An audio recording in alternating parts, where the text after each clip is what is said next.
have a double dose of Whirlpool action coming away today, starting with what is set to be a stellar afternoon session. Hello there, welcome along. We roll on to day two, don't we? What a treat we have in store for us this afternoon. Along for the ride, Jeremy Jones, Scott Frost, and Carl Boyce. Good to see you, gents. We are off and running. Good to be back, I guess. Yeah, day two, of course, it's still round one, but I think the players that played yesterday and even the ones that had to wait till the day was happy to get the party started yesterday. How many nerves did we see yesterday? I guess it's just a feeling of you just want to get that first session over and done and out of the way. Yeah, I think that's exactly what it is, Anna. The tension a little bit lighter today. You feel it yesterday, really all through the day. Today, a little different vibe. I think they're getting loose. Carl, you're just happy to be here. I mean, we're all merched up today, aren't we? And the sandals are out, the feet. Yeah, I'm feeling really local. I've got the merch on, I've got the thongs on. It's hot outside, and I think the event's going to hot up as well. Obviously, day one, day two of these, big tournaments always kind of feels that way, and the event always seems to come alive when we get to single elimination. So things will get a little spicier, I'm sure. Yeah, looking forward to it. Well, it was an eye-catching day one, wasn't it? If you missed any of the action, here's a little recap of what happened. The championship broke off with defending champion Fedor Gorst in a spot of early bother against American teenager Sam Henderson. Gorst lost the first two racks, but not his composure as he roared back to comfortably prevail 9-3. And the title holder wasn't the only big name to breeze through. Scotland's Jason Shaw always relishes being centre stage, and nothing changed last night. Eagle Eye winged his way to a dominant 9-1 victory over Saudi Arabia's Khalid Al-Ataibi. Jason, a sure thing in that one, and clearly a realistic title contender here in Jeddah.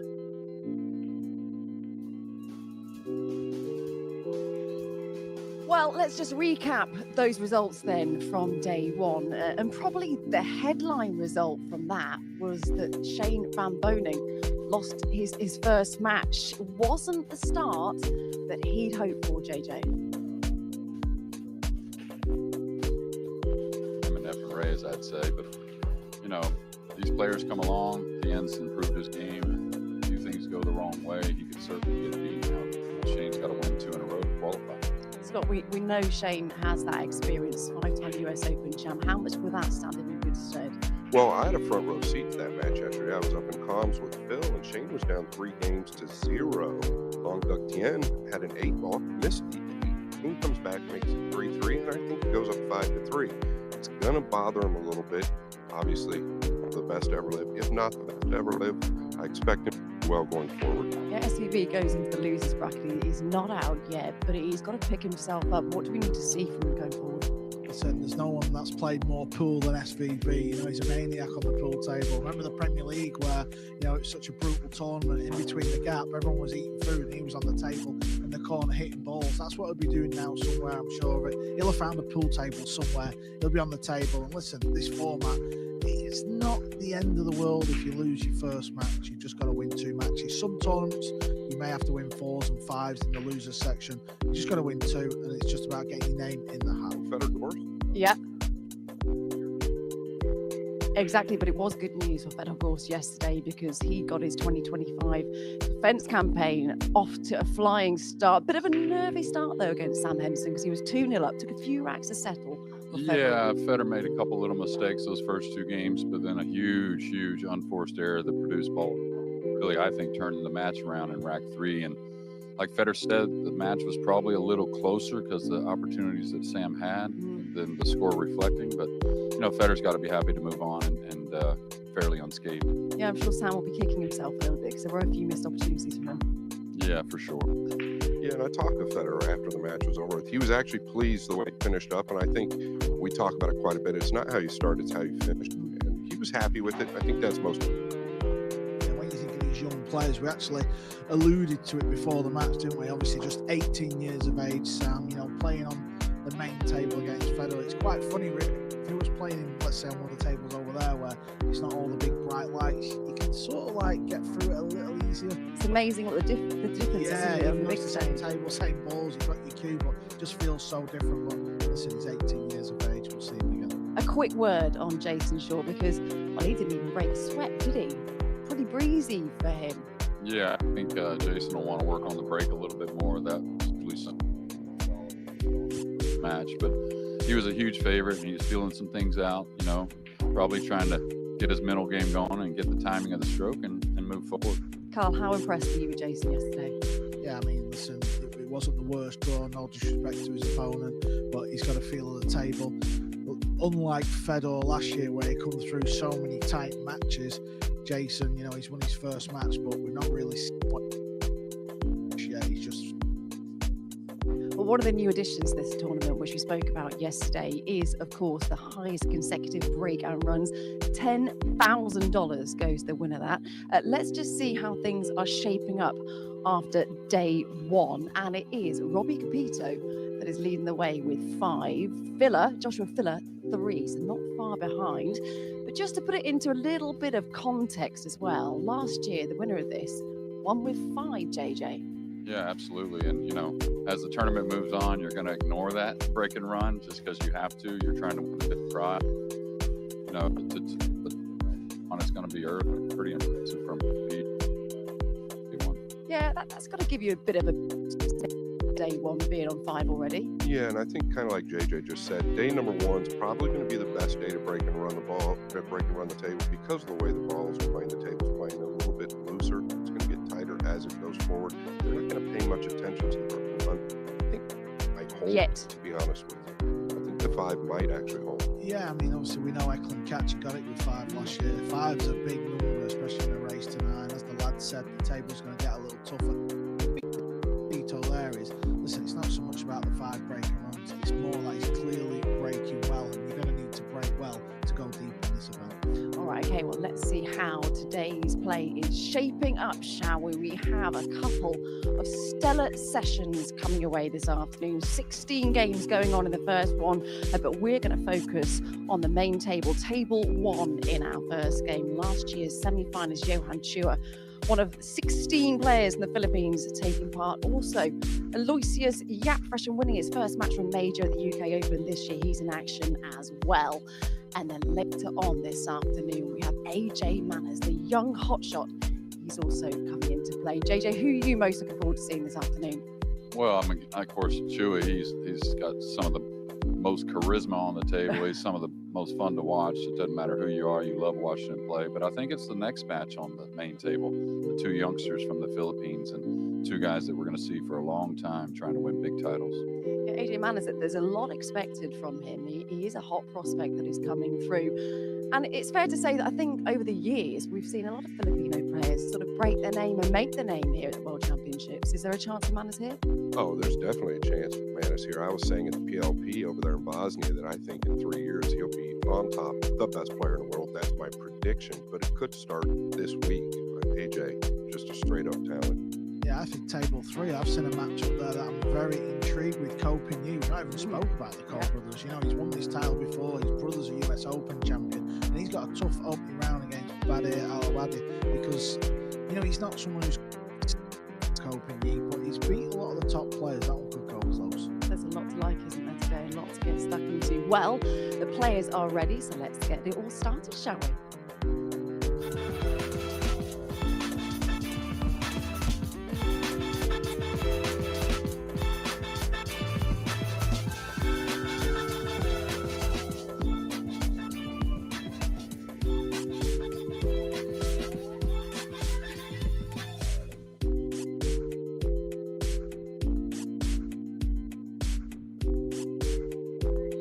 All right, well, the practice is just getting underway.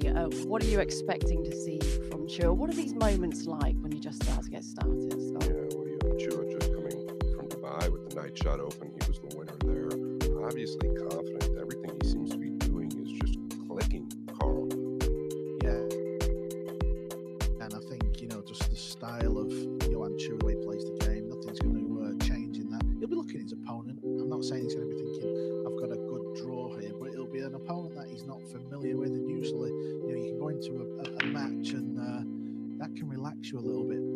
can't afford to be overconfident, and you can't have an oversight here.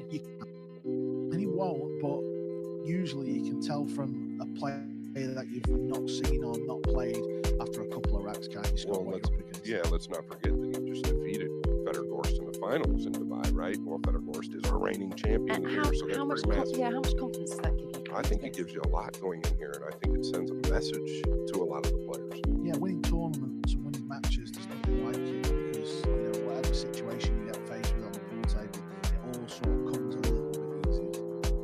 We also have the Saudi Junior Championships getting underway today, so we're looking forward to that, and we shall keep across it on the show as the days go on.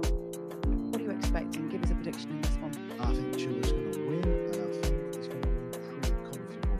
I think it'll be 9-1, 9-2. All right, Wow. let's get to it then. A big wow there from Scott. All right, let's hand you over to the Georgia team for this one. It is JJ and Bill Nates.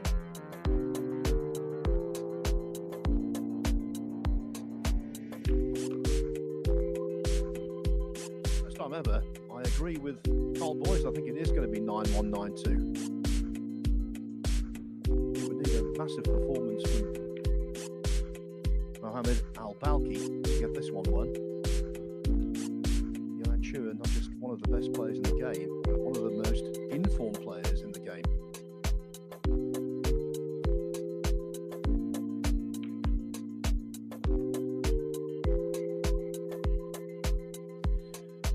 Al-Balki must be feeling quite nervous now, obviously competing in his home nation in the biggest tournament on the schedule against one of the biggest names in the sport. All of those things will combine to add to that nervousness. As for Johan Chua, well, World 9-Ball Tour ranking number 5, I think he's got the potential to improve on that even. And his best ever finish in the World Championship was last year when he got to the semi-finals. One thing he'll want to avoid is the narrow squeak he had in round 1 here last time. He was pressed all the way by Hamza Ali, eventually winning, and very relieved to do so, 9-8. So Jeremy Jones, of course, Chua's a massive favourite. But I think he's the kind of player who won't be taking anything for granted. Yeah, well, I think he's a guy that doesn't forget much. He brought up that first round match of last year that was super fortunate to win it, really, and that's the thing he's trying to win right there in your picture, the 9-ball trophy. You know, if it wasn't for the amazing stuff that Fedor did in 2024, Johan Chua is probably the player of the year with all the results he had throughout the year, and that big win in Hanoi. He's going to be a fun guy to watch. You know, the man we're seeing right now, Mohamed, he's got to be pretty nervous, but you know, get the arm swinging, you never know. But get a little experience before maybe you move on the one loss side. We'll see. Well, of course, the Saudi Arabian wildcards have already produced a shock result. Last night, Mohamed Barbad, he defeated Cledio Caci 9-8. So anything is possible. Yes, of course, the defeat for Shane Van Boening was the biggest upset, the highest profile upset, but I thought Mohamed Barbad deserved an awful lot of credit for that result because Cledio Caci is improving all the time, and on the international stage now, he's highly regarded. Yeah, and that's why you just can't make those early mistakes. I watched a bit of that match, and it was him fumbling through those first few racks, getting down 5-0 before getting on the board. You saw the eventual outcome, a loss at 9-8. But I tell you, you got to give it to Tien, who beat Shane. I mean, he's certainly improved his game a lot, come a long way tactically and with the cue ball control. But you know, you'd worry about a lot of guys maybe a little down the row if they lose their first match in these World 9-Ball Championships. What an opening night it was for Vietnamese pool. The multitude of fans back there must have been loving it because it wasn't just a result that no one expected. Wong Kok Wang also looked really good in winning his first match. In snooker, we've just had a Chinese world champion, Zhao Zintong, and that will do wonders for the game, not just in China, but in Asia in particular. And I think the same would apply. Can you imagine if there was a Vietnamese world champion? The explosion in interest in that country, which is already pool mad, would be off the charts. Anyway, here we go. It is the lag. Here's that bottom cushion to determine who breaks off first. And it will be Johan Chua. He nailed it. Chua's break off, or should I say lag, it was beatable, but you'd need to be absolutely perfect. If that's a sign of things to come, I don't think Jeremy and I are going to be detained for a great amount of time with this match. Race to 9, here we go.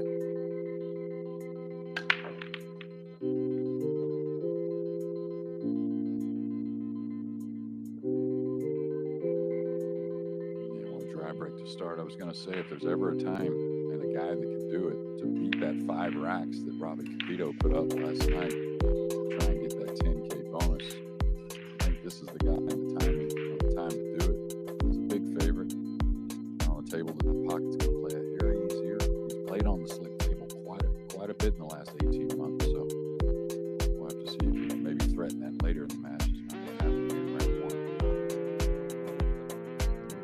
If I'm Robbie Capito, I'm not going down to the bank just yet. I'm feeling pretty confident on 5. Yeah, you got to feel like you might even get a piece of it if someone ties 5. 5's going to be tough, especially as the match goes on or the tournament goes on. You know, you're not going to be up 3-0 with another chance for a break and run or something like that against, as a big favorite. Matches are going to tighten up when it comes to the 2 players. And, you may not take a chance just because the 250 on top is much more important. Just say what a fantastic idea it is. It's a really good talking point. It's extra prize money for whoever wins it, obviously, so that's an incentive in itself.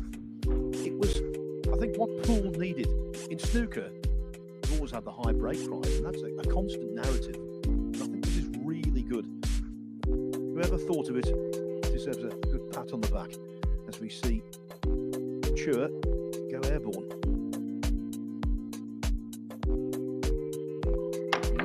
Interesting shot to take on after the push out.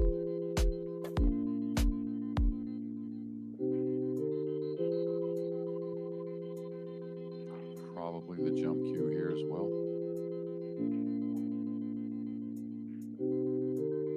Ball's very open. With the 2 over the corner, you figure whoever gets that 1 down will be a favorite to win rack 1. Now the rest of the matches have started, so of course Phil will keep you up to date on some scores as they develop.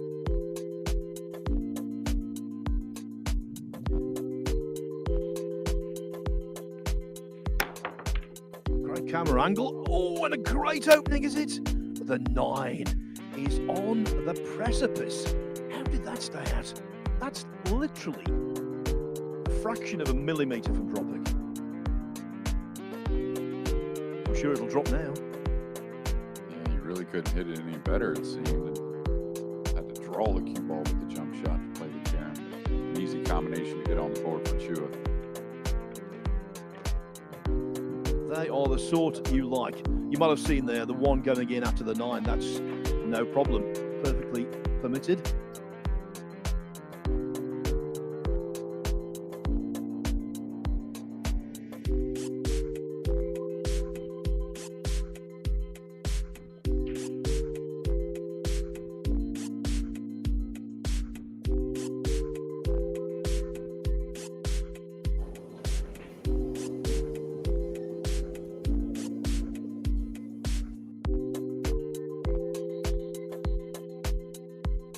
O'clock, 16 of those. Teeing it off, trying to get this junior title here at the World.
Broken the ball's nice again. Could you go?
Is he amping up here, or is he just stunning over a little bit?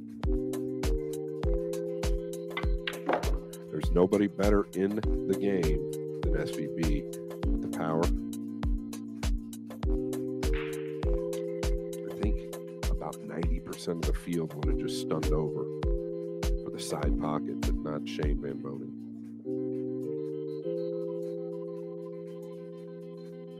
Floating the pink in.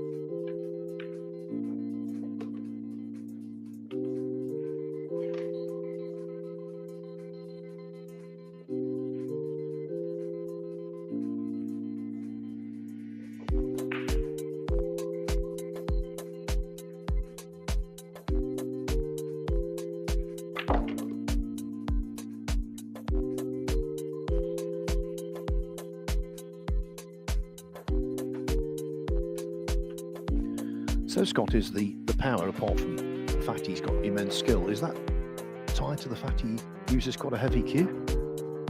It's an interesting question, right? Back in the day, players like Strickland, the old school players, used to think that weight would help with power. Some of the younger players, Miller, for instance, uses a 16-ounce cue. Now, Shane, I think he's around 19 and a half. The reason the younger generation go to a lighter cue, in my opinion, is that you can actually get a little quicker cue speed with the back arm. Similar to the break cue. Back in the day, we thought a 24, 25-ounce break cue would break the balls better. Well, it's actually the opposite. You're going to get a quicker cue, the lighter it is.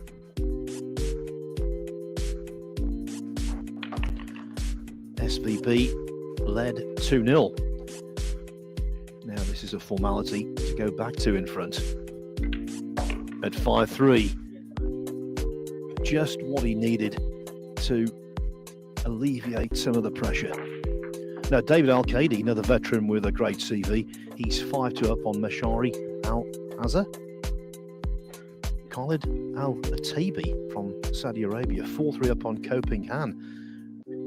As we see players practicing for the next round of matches. In the foreground there, from Greece, Alexander Kazakis, former World Masters champion, and he won that in remarkable circumstances in Gibraltar. He came through a very scratchy semi-final where the quality was really poor, and then in the final he whitewashed Shane Van Boning 9-0. No one could see that one coming. Another score for you, Mohammed Al-Balki from the host nation, 5-4 up on Felix Vogel. And in fact, lots of players from the Middle East are going well this evening. Hussein Ali Yaqub, 7-1 over Kwopo Cheng. Mohamed Al-Ghamezi, 6-1 up over Stefan Kasper. And Kasper took US Mosconi Cup hopeful Oscar Dominguez to Hill last night before losing 9-8.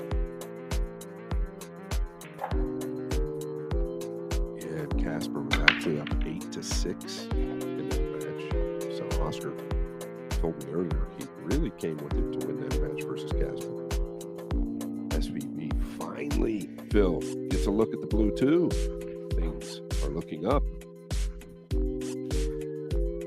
Yeah, it's relented. Maybe it felt guilty. And for me, really, I go back to it. Game number 6, the jump shot on the blue 2. I think something clicked with Shane at that moment. You can just drift forward here, kind of bending the cue ball a little bit if you'd like. And there it is. Starting to dial in. maybe a little straighter than he liked.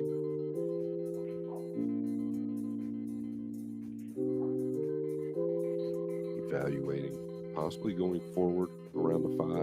Can come back if he'd like.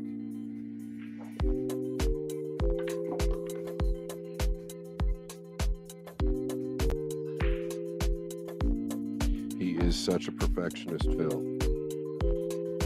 Just a little bit out of line, and he is not thrilled. He was obviously going to the top left corner for the 4.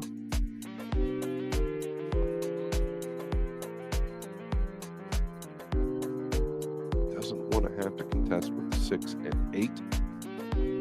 Playing the pink on the left side.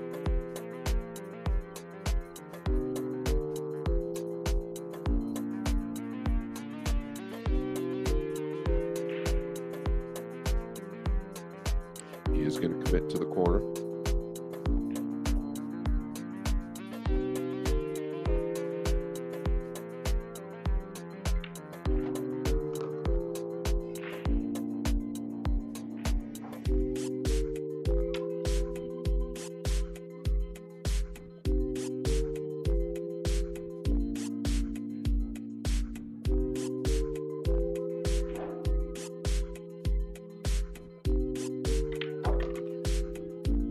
Talked about it, Phil. Fedor lost his first match last year. Come back and won the tournament. I'm just kind of thinking, and I'm not getting ahead of myself, but it can be a wake-up call to SVB. Maybe things really start to click for him moving forward. Yes, and you've only got to win 2 matches on the one-loss side to make it into single elimination. It's not like one of those heroic runs we saw at the US Open from certain players who had to, when was it, 13, 14 matches to get down glory lane.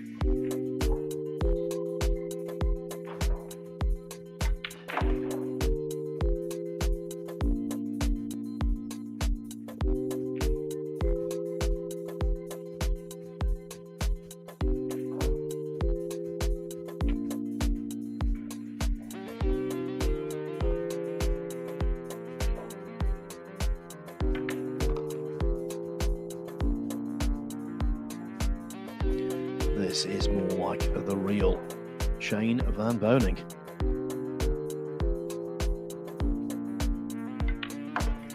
From 3-2 down, the great man now leads 6-3, doubling up on an opponent who might have run out of steam.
day 2 of the richest pool tournament in the world, the World 9-Ball Championship from here in Jeddah, in the Kingdom of Saudi Arabia.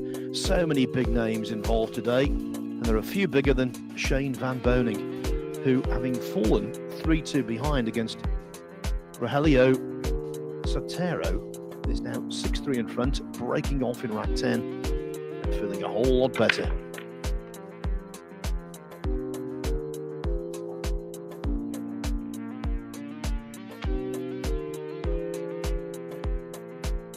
And suddenly, Scott, the ball seemed to be at least partially cooperating.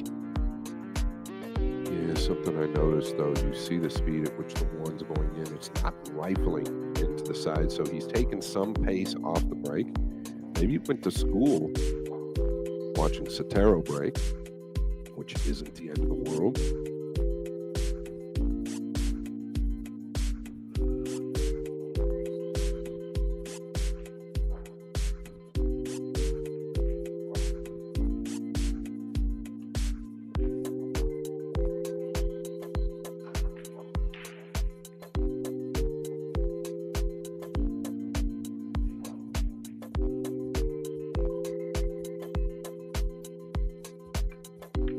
Just knocking this up table, trying to use the 5 and 8. Maybe a touch weak here. Yeah, he's achieved safety, but certainly not the hook he wanted.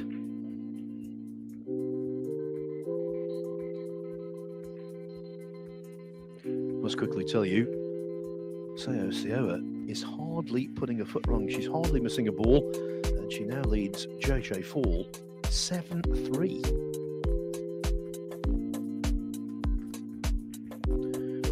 It's not looking good for the great Ralph Suke, 6-time World Masters champion. But the German does have a good chance to pull one back here against Tyler Steyer. What should be a elementary 9-ball for Suke to trail 6-3. One thing with Ralph, you know he will never wave the white flag.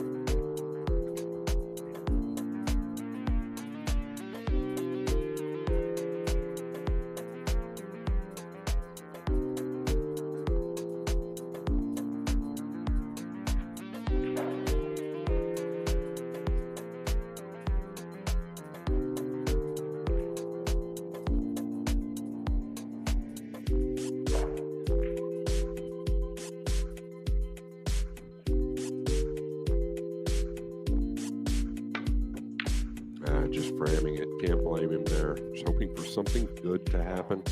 Maybe it did. But then touching on Seo Xiao, Phil, I don't believe she's missed a ball up until this point. She didn't necessarily miss. She just didn't get a good shot after the break. I'm impressed with her pool game. Does the 2 go? Boy, it doesn't look like it from here. The 8 just covering it up, I believe. It's close. Can you knock it around 3 rails and kind of stun behind the 8 there? Just a little.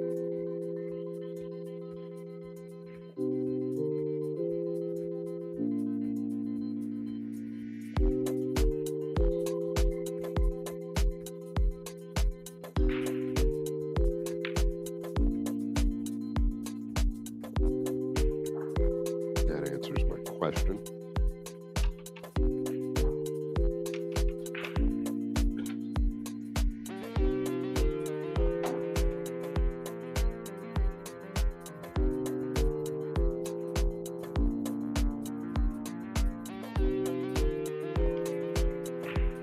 It was the blue 2 in rack number 6.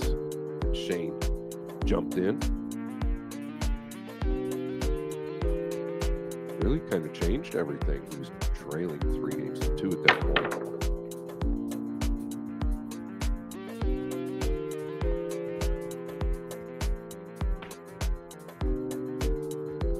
Well, at least Sotero is denied a pot.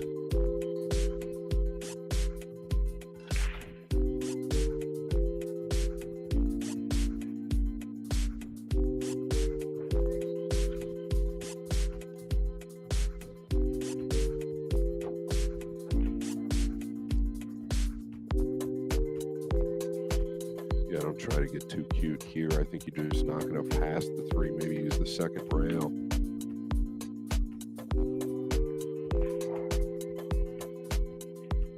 Just got past the side pocket. Yeah, if it catches that 3 ball just a shade thicker, Van Boning might have been away here. Again, that phrase we used this afternoon, game of fractions.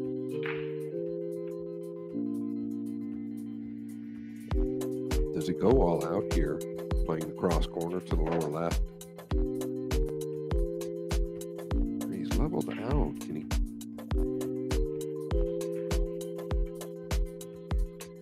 He's just getting it to the bottom rail. This is a veteran move. Extremely clever. So simple, but very effective at times. He knows he's going to get back to the table with that shot.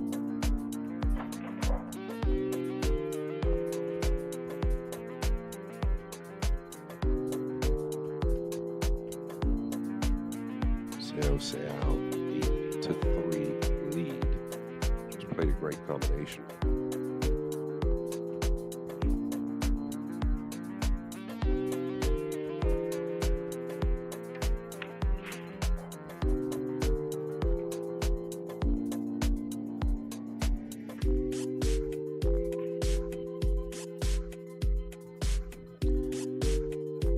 Also on table 8, Kuo Po Cheng from Chinese Taipei, who was the runner-up in the World 9-Ball Championship in 2005, and again in 2010.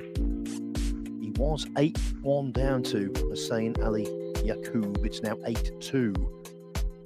Kuo winning rack 10 to just stay alive.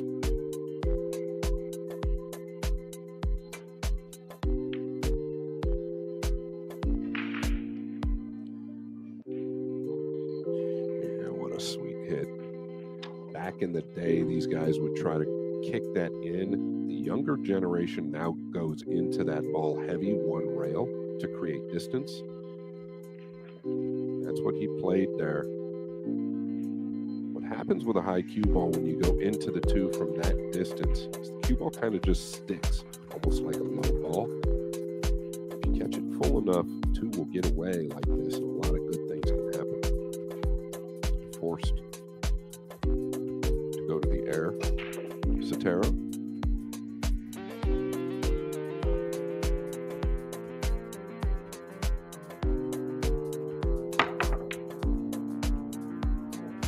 Yeah, I don't think he's going to like this result.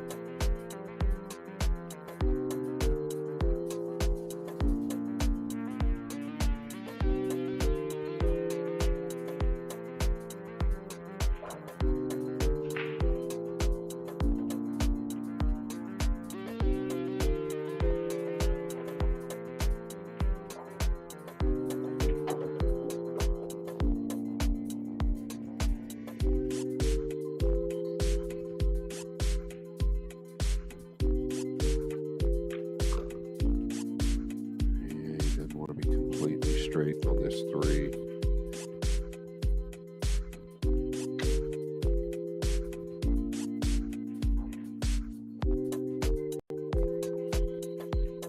You want to come out just a bit further with the cue ball.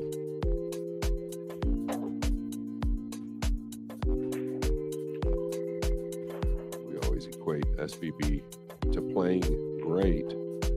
I think the most promising thing for me is right now that he may have found something at the break, taking a little off of the pace. He generates so much cue speed, so much power on the break shot, so it's not easy for him to do, taking some speed off.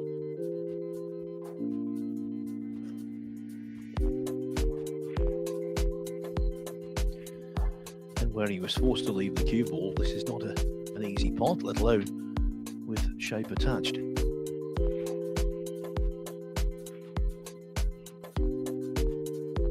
Yeah, going to elevate here.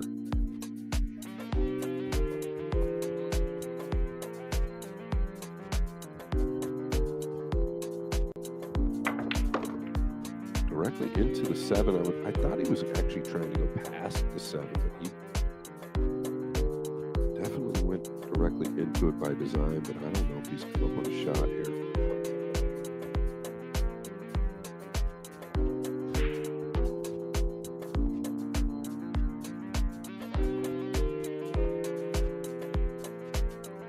If you can just see the edge of it, he'll chip it to the right long rail up top and come back down.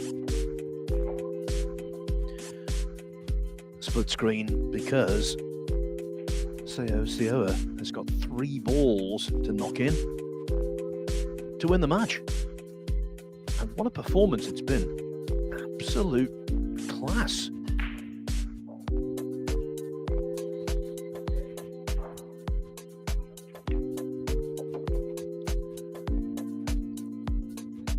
I'll say it again, technically so reliable. And one last examination of cueing here. If the 8 ball goes in, the fate of JJ Fall will be sealed. It's been a flawless performance. We're sitting 25, 30 yards from the table. And bear in mind, JJ Fall made much the better start. But the last 3 quarters of the match have been total dominance from Seo Sioa, the only female competitor who is still in the championship. Terrific. 9-3. She beats the South African.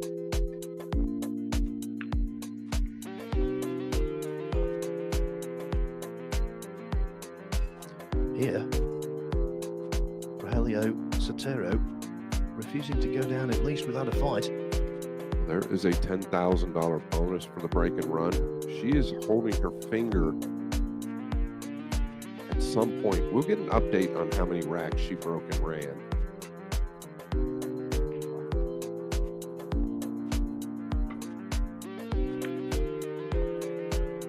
Just fluked the 7 and avoided the scratch.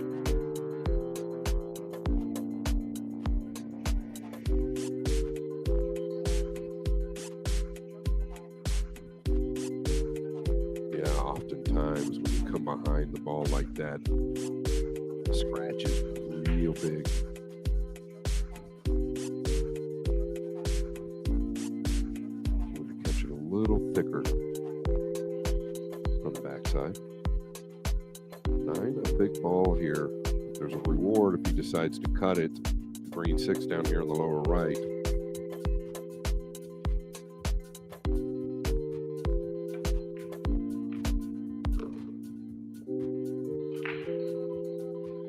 Hit it great.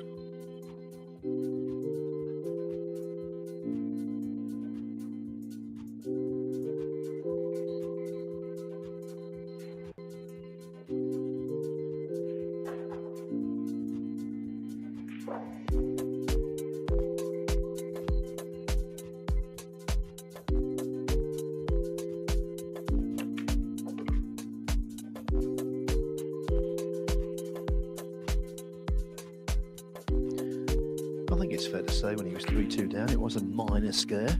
And he's coped with it admirably.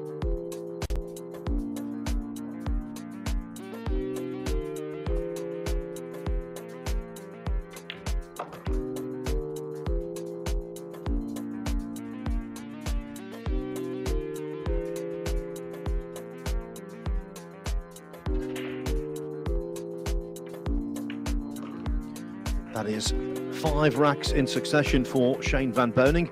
Another couple required to make it into losers qualification. David Al-Kadi on the hill against Mashari Al-Azhar at 8-2. Khalid Al-Atabi 6-3 up on Koping Han, the youngest of the 3 co-brothers. Down below us on table 12, Mohamed Al-Gamazi 7-3 on Stefan Kasper, and Abdul Aziz Al-Amoudi 6-4 on Mark Kalagayan of the Philippines. The stakes are huge. $250,000 US for the winner of this.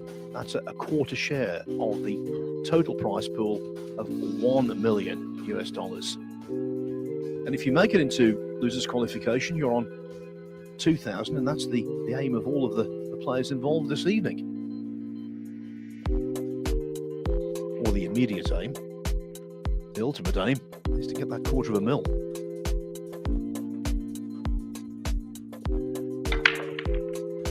Yeah, a little firmer than the last few breaks right there. I was kind of touching on that. It's hard for Shane to let off of the power. And I mean, he's got so much power. That's really letting off.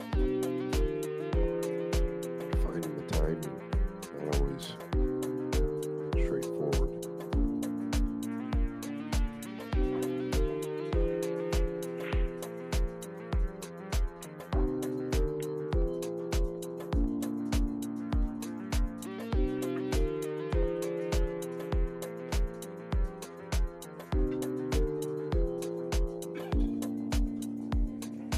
Well, at the very least, he's made things awkward for Shane Van Boening. He's really having to work for it.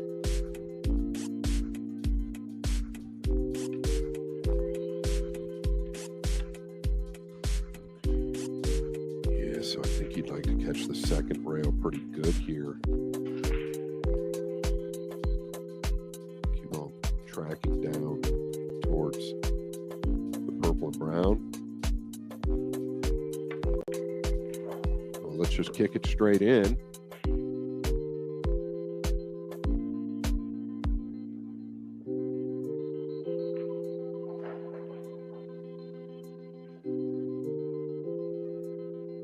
Any attacking future here, Scott, or will he just tie Sotero up in knots?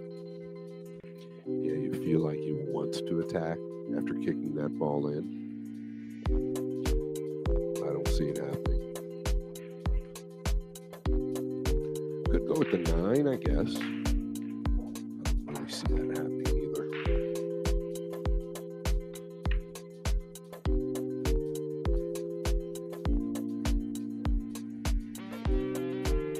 This is the World Championship, the most lucrative event in pool. It is not the time to take risks.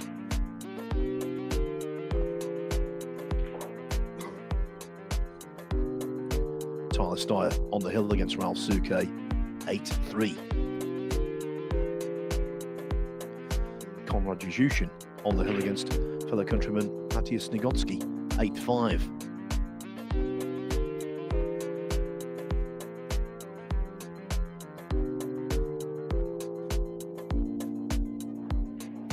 And Rogelio Sotero here desperately trying to avoid Shane Van Boening moving to the hill.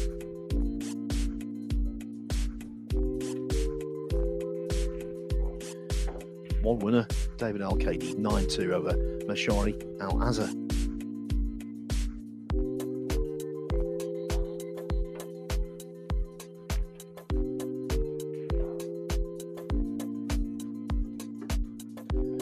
A tap of appreciation on the table from Van Boening.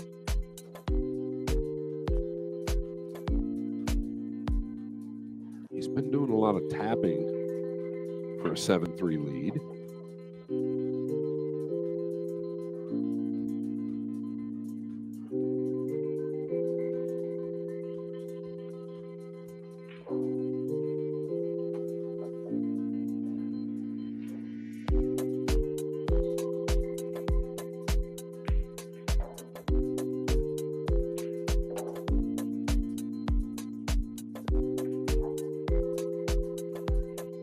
Once again, pretty veteran right there, recognizing where the 8's at, knowing that Sotero can't really get away too far. Here, maybe able to use the pink, I think. He could sliver past the 8.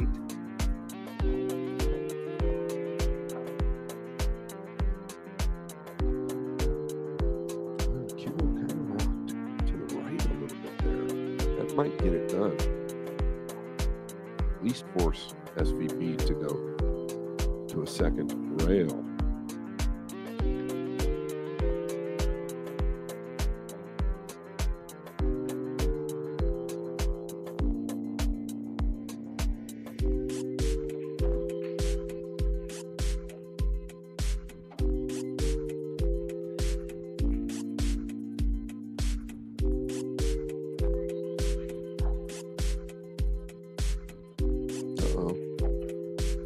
Good hit. Poor result. Yeah, he just grazed the 2-ball. At one point, I thought he might be fractionally wide. Now, I was mentioning that Tyler Steyer was on the hill at 8-3 over Ralph Suke. Well, look at this. The end could be nigh.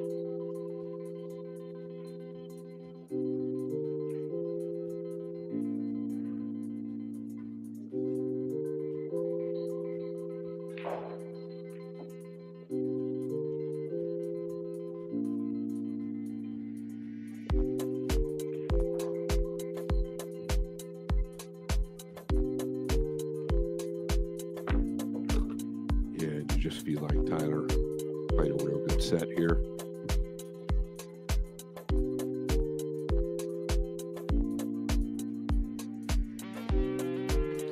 Suke was the champion in Sweden in 1996, thumping Tom Storm of the host nation 11-1 in the final.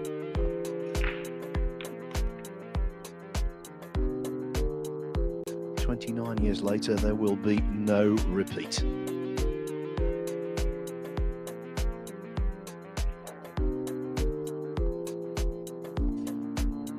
Oh, the 9-ball jingled and jangled around, but in the end it fell in.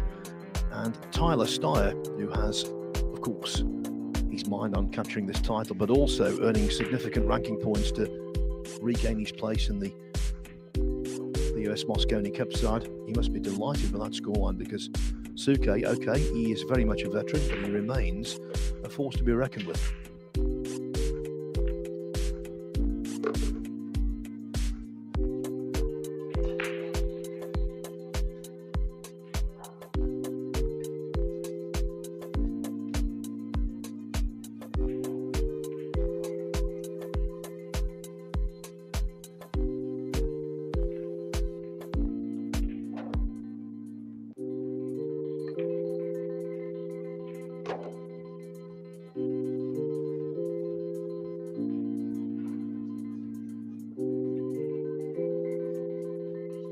Possibly a chance here to stop the bleeding. Stretched. Back-to-back shots here. Oh boy. A little let up due to the stretch. How long?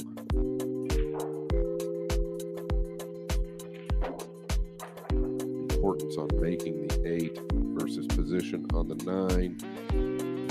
10 to 1 to overhit this and pinch it into the right long rail. Take a little speed off.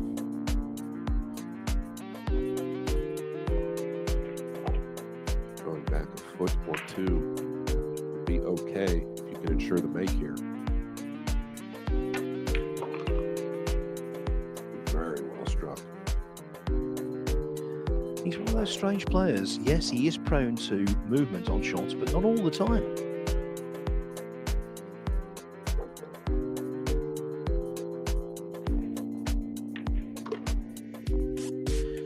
In goes the 9-ball. This match is not over as a contest yet. Helio Sotero proving stubborn. It is now 7-4 in favour of Shane Van Boening. Now, at this year's World Pool Championship, there is a $10,000 reward for the player who has the most consecutive break-in runouts. Robbie Capito from Hong Kong. He's sitting on top of the list at the moment with 5. He could still remain there when the last ball is potted here on Saturday night. We just saw Seo Sioa produce a very dominant performance to beat JJ Fall. She had plenty of break-in runouts in that match, but consecutively, the best she did was 2. You see there, tied second, Fedor Gorst and Joshua Filler. Maybe they'll have the $10,000 prize in their sights as well, but it has to be in the context of circumstance. The ultimate priority is always to win. You can't take an unnecessary risk if you got to 3 or 4 or whatever. You have to play the balls and respect the opponent. Just saw a glimpse there of Mario He, the big Austrian. Well, he's now doubling up on Sullivan Clark. He leads 6-3. Abdulaziz Al-Amoudi and Mark Kalagayan 6-6. and Hussein Ali Yaqub was 8-1 up on Kwo Po Cheng, but now the twice World Championship runner-up from Chinese Taipei back to 8-4.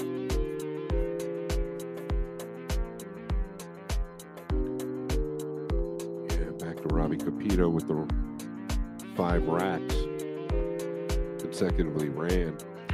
The longer this event goes, the tougher that's going to be to match, in my opinion. The tables will continue to get tighter. Like Phil said, that's really the last thing on these guys' mind. But $10,000 up top for most racks run isn't too shabby. Taro, a good look on the 1.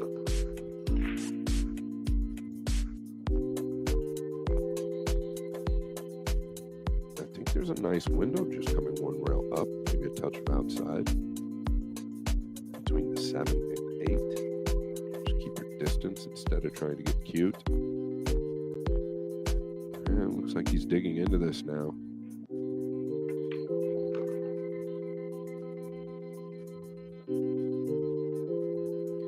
Just when you thought the match was draining away from Sotero, is there going to be a late twist?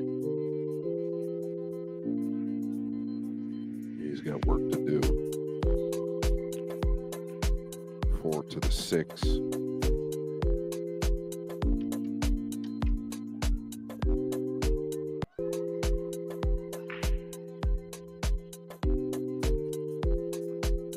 I like the fact that he's walked around really looking at where he wants to be.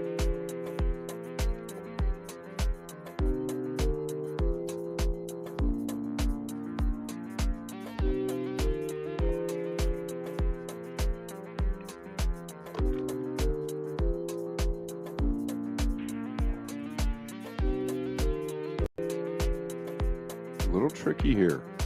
You punch off the bottom rail between the 7 and 8. You go forward. Take the steep on the green 6 to the top left.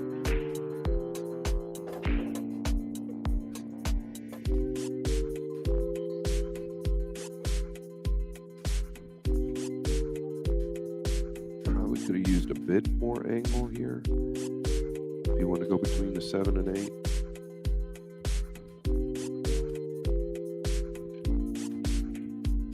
Boy, the 9 is a big ball going forward, especially if you warp this. He's hit it well.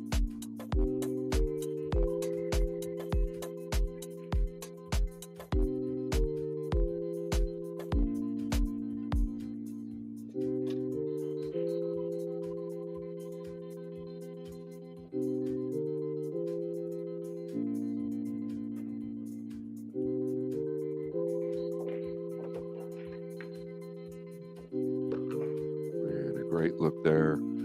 The 6 being just off the rail actually helped quite a bit.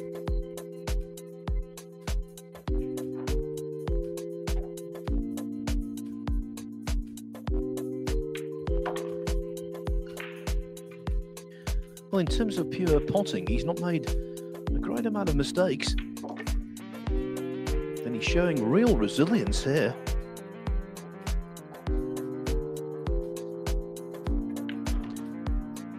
Sotero was 3-2 ahead, then 7-3 down, but his head didn't drop, and this match is far from over.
total of 5 players are through to losers qualification in the Whirlpool Championship. The latest to claim his place, Konrad Jezushin, who's defeated Maciej Snigocki, also of Poland, 9-6. Still waiting though to get through, and no certainty to do so. Shane Van Boning, 7-5 up, 2 racks still required, but in the 13th, the man has just entered the arena again. Rogelio Sotero breaking off in rack 13.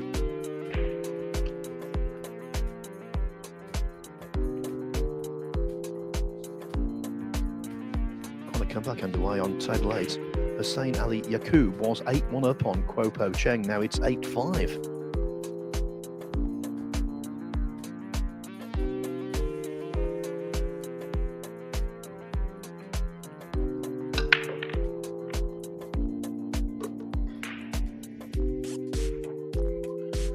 Well, that does no harm. Yeah, I'll tell you what. In the very beginning, I've really liked the way he hits the break.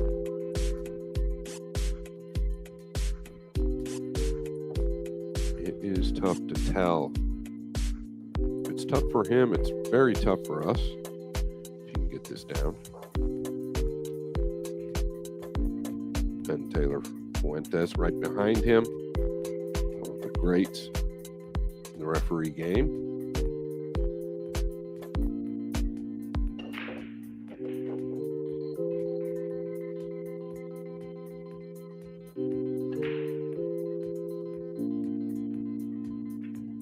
I'll tell you what, though, nothing really stands out to me that Shane's done wrong in the last 3 quarters of this match.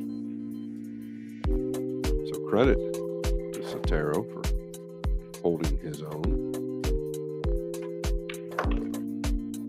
Oh, wow. Very clean. Now that was one of those shots where he did move, but afterwards, a split second after the delivery, and that makes all the difference. Yeah, it's where you start flirting with disaster, right? If you're moving just afterwards, and then all of a sudden you catch a little body movement prior to contact, that's when it all goes bad.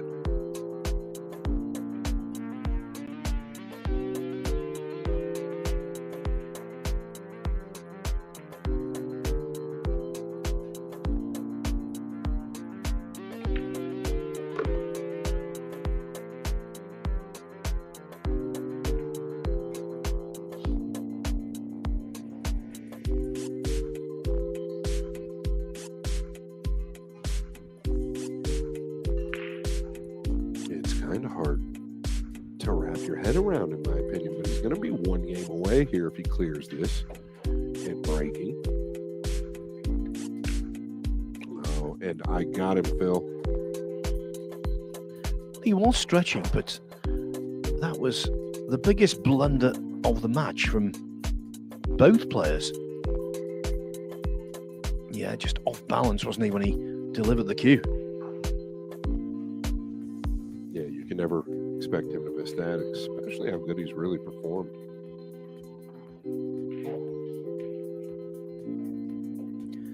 Now that had the look of a turning point. But the green could have finished a lot kinder for SVB. Yeah, I think he's got to be thrilled to be at the table. I think you might want to just take your chance at chopping this. Doesn't like where the 9 is.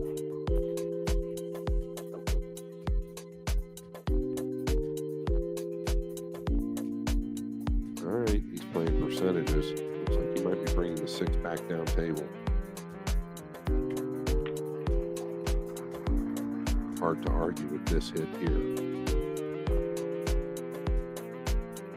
And that was so precisely struck because, as you saw, the cue ball came so close to a double kiss, but it was just narrowly avoided.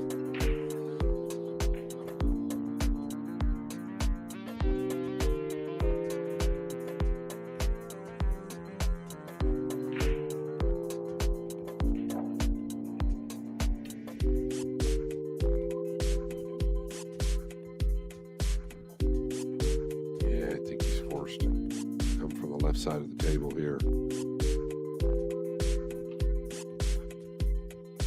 Can he swerve around the 8? The cue ball resting on that long rail right there makes it very difficult to swerve the 8. I don't believe he can see enough of the 6 to do anything good. Any otherwise, boy, it's tight, huh? I guess, is there value if you can catch a piece of it? I don't feel like you're going to get anything out of it.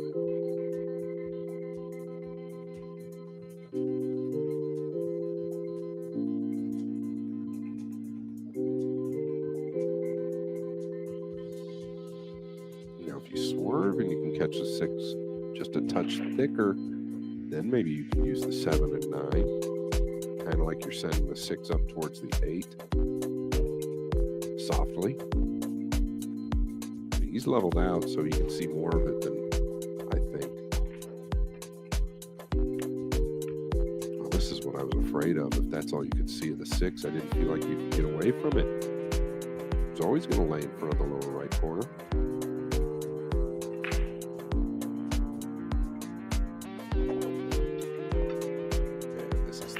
Shot that Shane likes to amp up on, bending the cue ball 1-2 off the right long rail down to the bottom rail, the high ball.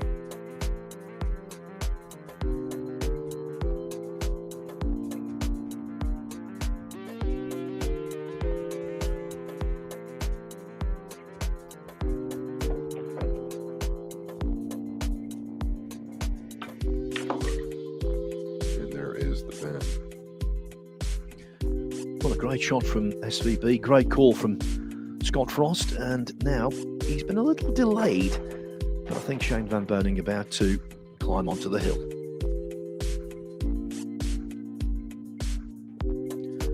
Of course, don't tell him, Scott, but it was at this championship last year in the final rack where Carl Boyes made that incredible call,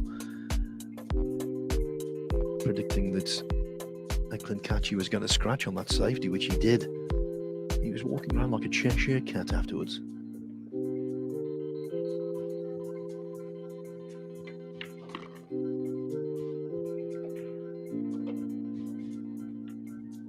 SVB with this routine 9 ball to go 3 up with a possible 4 to play.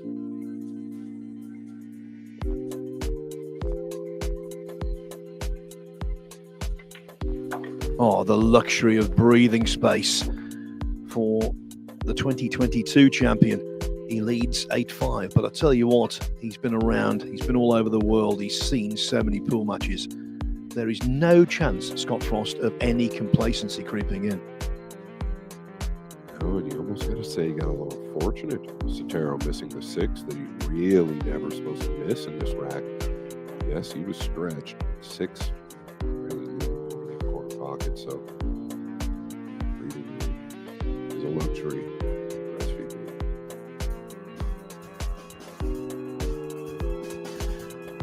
That's the 6. Oh, will he come to regret that?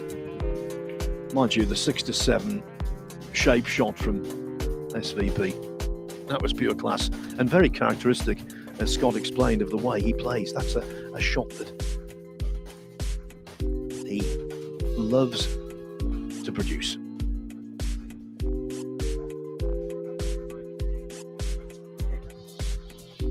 Now, if this is the last rack of this match, it's a real important one for Shane as far as the break shot. He'd love to leave on a positive note. That's a start. Will he get a look at the 2?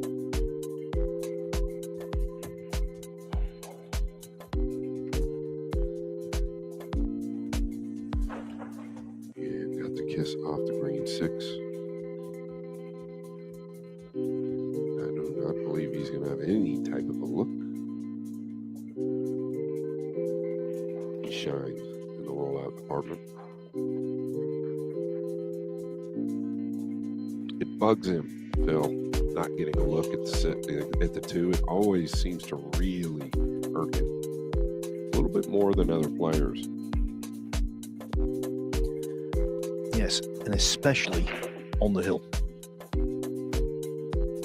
But it could be 1-0.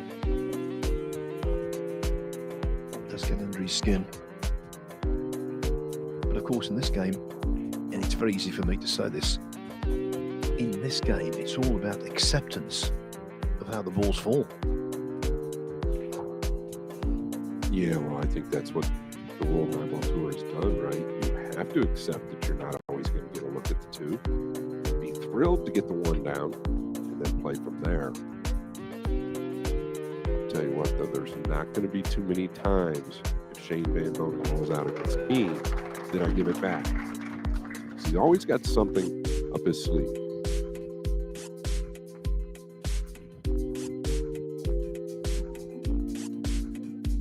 Here it might just be go ahead and go. If the two is frozen, he might take a chop at this to the lower right corner.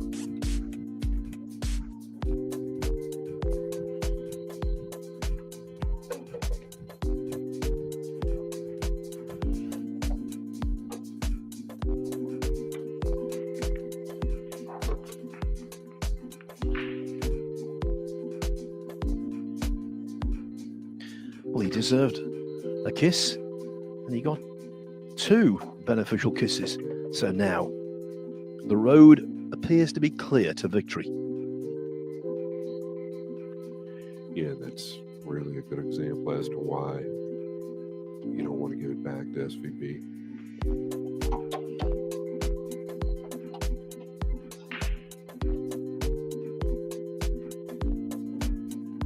Gonna pound out one rail here.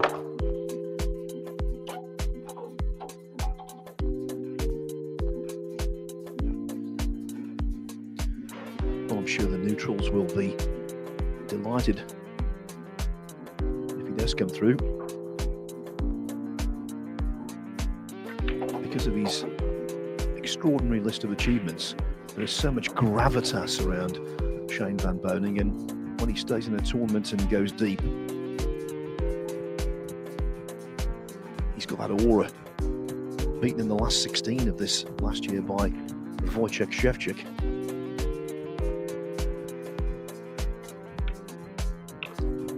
And we were mulling over the possibility of going 0-2. Now, though, loser's qualification is within touching distance.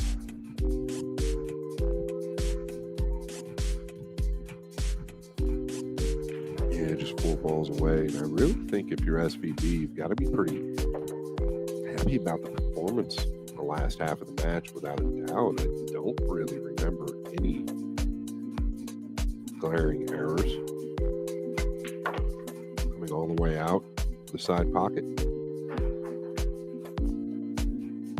The 2 shots you'll think about in this match. One, the jump on the 2 that was successful for SVB when he was 3-2 down. The other one was the missed 6 ball in the 13th rack from Rogelio Sotero. SVB almost there.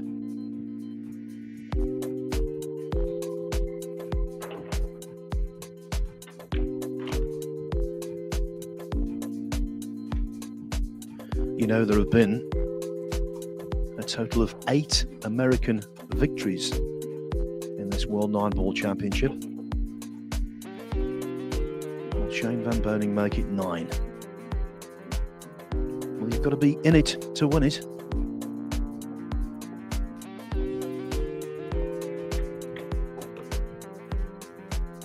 And the big man on campus surely will remain in it after this 9-ball. There is a degree of pressure on this. I don't think he had the best of contacts. Ben Taylor Fuente just clearing up what might have caused it.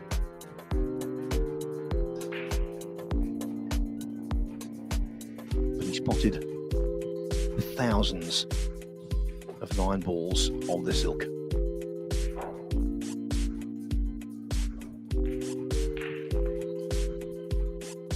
Taking his time, refusing to hurry. Maybe there was some kind of disturbance in his line of sight. So the veteran move, reset.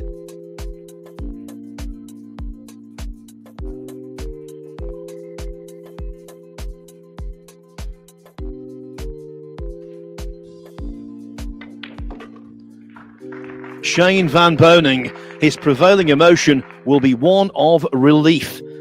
He lost his first match, but he's won his second. He's delighted. He's into losers qualification with a 9-5 win over Rogelio Sotero, who was really stubborn and provided quite a resilient performance.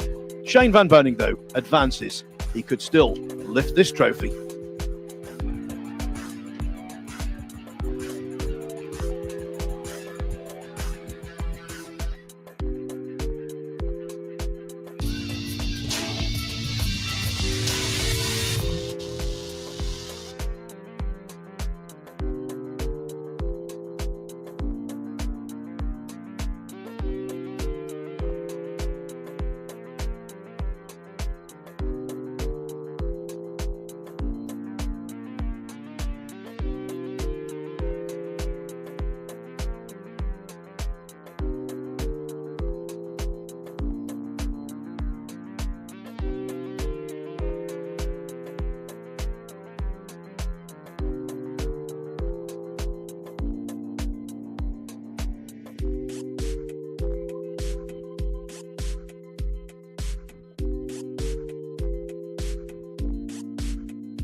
Welcome back. Well, it was by no means an easy night for Shane Van Boening this evening. The five-time US Open champ had to come from 3-2 down to overcome Rogelio Sotero, who by all means pushed him all the way throughout that match.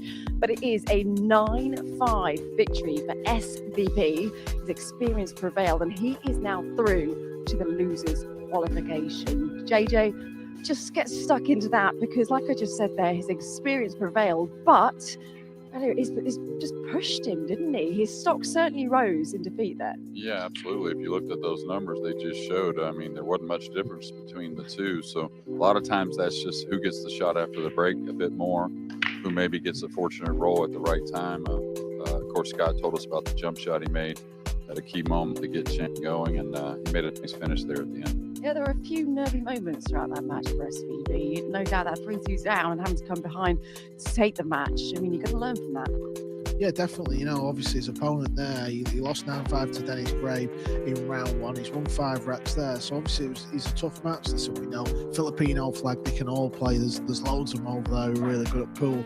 So obviously SVB had a tough match. He's come through it. And I think that'll stand him in good stead. He's battled. You could even see it on the last 9. He was so zoned in on the 9. He got back up because he felt a little distracted. And even when he got back down, it was like he was down there for 30 seconds. And he's got the win, he'll kick on. And winning matches like that, I believe it's better to win matches like that than just cruise through 9-0. Yeah, he's through to the losers qualification, which will be an absolute relief for him.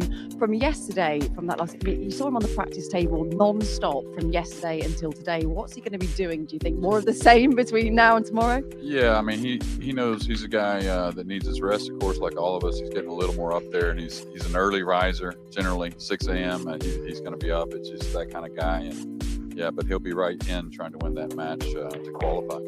Well, it wasn't the only thriller that was going on this evening. Let's just have a look at the results that have been happening so far this evening. And as we can see there, fellow American Tyler Steyer, 9-3 victory for him. But one of the standout results we have to talk about, the only female representation in the competition so far, a brilliant performance from her this evening, almost flawless, JJ. Yeah, I actually kept my eye on that a little bit just because we were in our room and we had four matches to watch. And JJ Fall's a tough player. He's very talented. Hadn't had the results of late, and there was a couple little errors, but really it was Soa that really took charge. How impressed were you?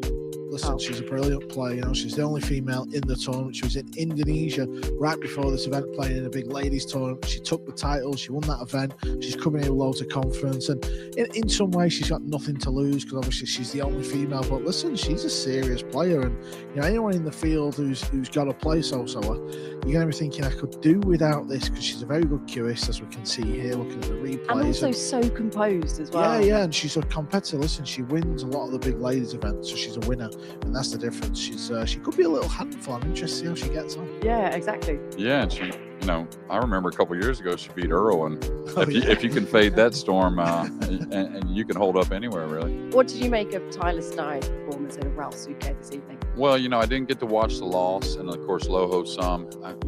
He broke out on the scene with some big kind of wins and making some deep runs, and had a little bit of a quiet time for a little bit, but his game's really good.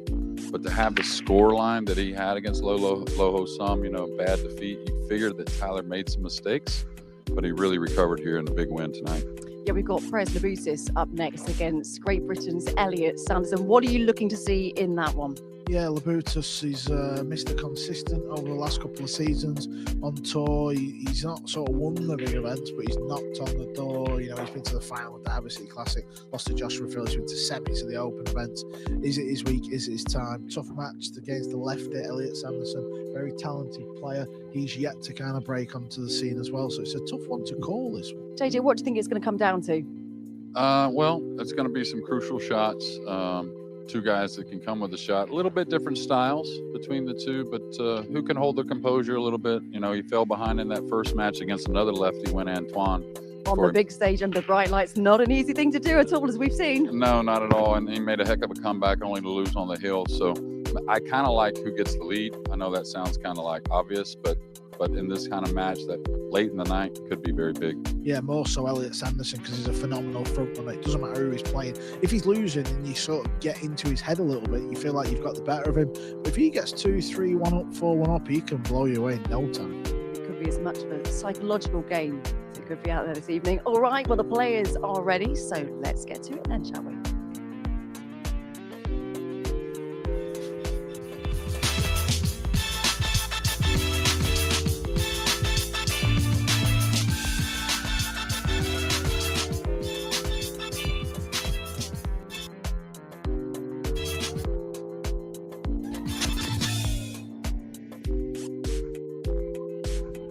Let's get to it then, shall we? For the final time this evening, let's hand you over to JJ and Michael McMullen to talk us through this one.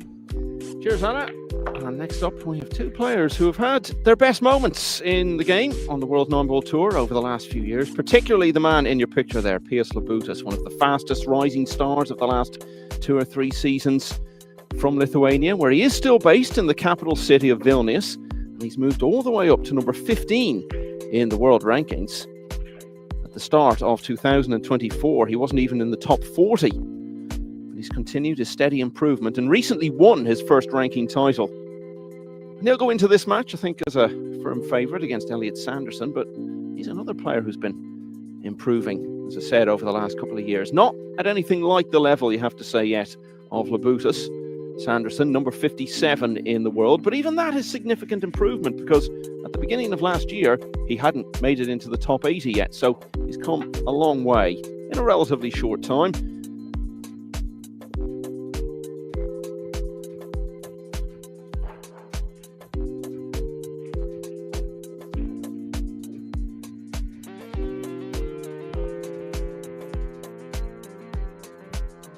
Elliot Sanderson, one of 5 British players in the draw, 2 Scots, 3 Englishmen.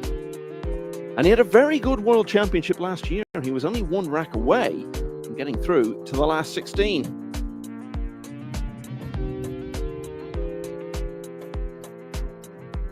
But P.S. Labutus, Jeremy, without question, one of the most improved players over the last couple of years. And it won't come as any surprise to you, because I know even before he achieved all these things, getting to big semi-finals and winning a ranking title recently, he was a player you were talking about some years ago. Yeah, well, I just like his grit. You know, he's kind of come through the ranks, how a lot of players have to. You're not just going to hit the scene like a Josh Fielder or Fedor Gorst and put in his dues, you may say. And really, you could say he's gotten to a couple semifinals and really kind of outplayed his opponent.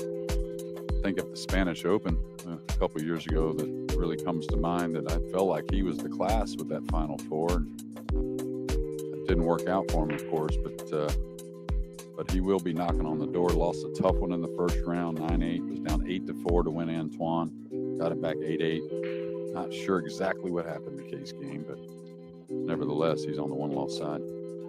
Yeah, he was even further behind than that. In fact, it was 8-3 at one stage. Got it back to 8-all, and then missed the 3-ball in the deciding rack, and that was that, really. I spoke to him a little earlier this evening in the players' room, and he was describing it as a very scrappy match that he'd been involved in. Well, push out here to open. He kind of led Elliott on what he was going to do, and it was a pretty easy pass for Elliott. He's got to come to the bottom cushion. He's going to try and contact this nice and full with a little speed. Try to hold the cue ball behind the purple 5 and the 9 ball there near the rack as he sends the 2 ball off table.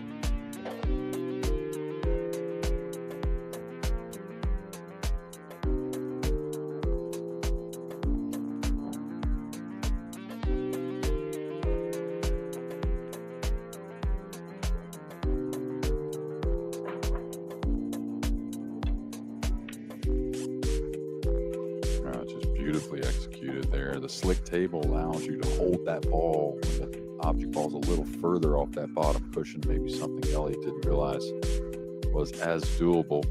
Of course, Pius made it look easy. Sanderson also lost a close one earlier today against Wen Henry of New Zealand, was beaten 9-7. I spoke to Elliott as well, in fact, earlier this evening, and he said that was one of the top 5 worst performances of his career. Now, if you know Elliott well, and we all like him, but it's the sort of thing he says that you shouldn't necessarily take too seriously. Yeah, I mean, he's got a lot of humor. He's a witty guy and a lot of energy, high energy. We all love him for that. But he is pretty honest about things with his game as well. I mean, he's not going to be one to say, oh, this ball, just get on me, or this guy got lucky here and there. The rack wasn't right, whatever it may be. But like Carl said, he is definitely a little favorite in this match. I wouldn't say a huge favorite, but I believe if Elliott gets out in the lead, a dead heat, or even maybe put Elliott out as a favorite. A really good front runner, very talented.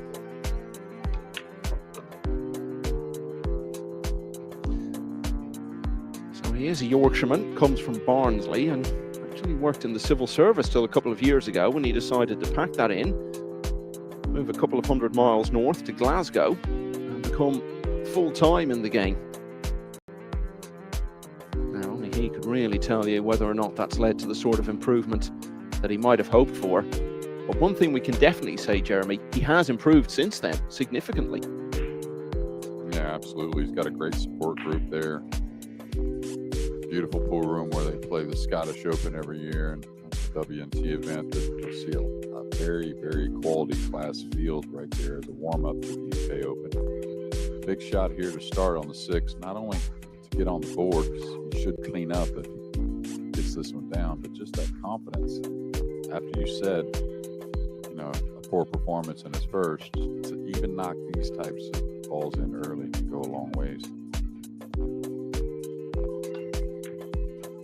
And that's where he's gotten better. You know, he's always been able to amp up the stroke and shoot very straight, but it's been more the delicate ones when the nerves are high that I always thought got to him a bit. He's been able to calm the stroke down when needed.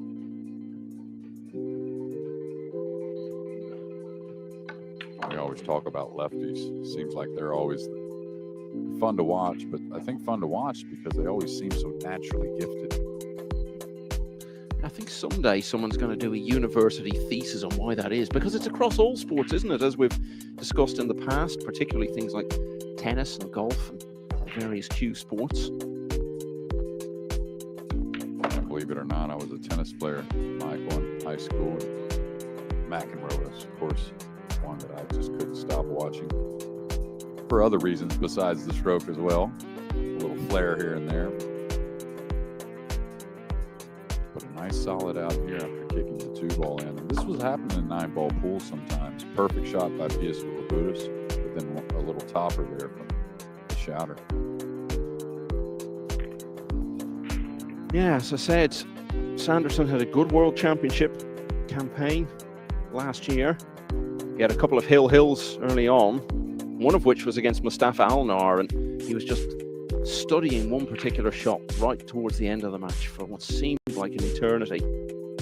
And that was against Alnar, who, of course, had beaten Fedor Gorst in the previous round, but got through to the single elimination phase in the World Championship, then beat Roland Garcia, who's been runner-up in the World Championship in the past, to get to the last 32, and was 9-6 up against Chris Melling, only needed 2 more, and scratched on the break, let Melling get back to 9-8, but even then, Sanderson was first to the hill at 10-8, so just needed to win 1 more rack, had 3 chances, in theory, and then broke dry in the next rack, and Melling took over, and so Sanderson came up 1 rack short of a place in the last 16 of the World Championship last year. But here he is again in losers round 1, leading 1-0. That's his first break of the match.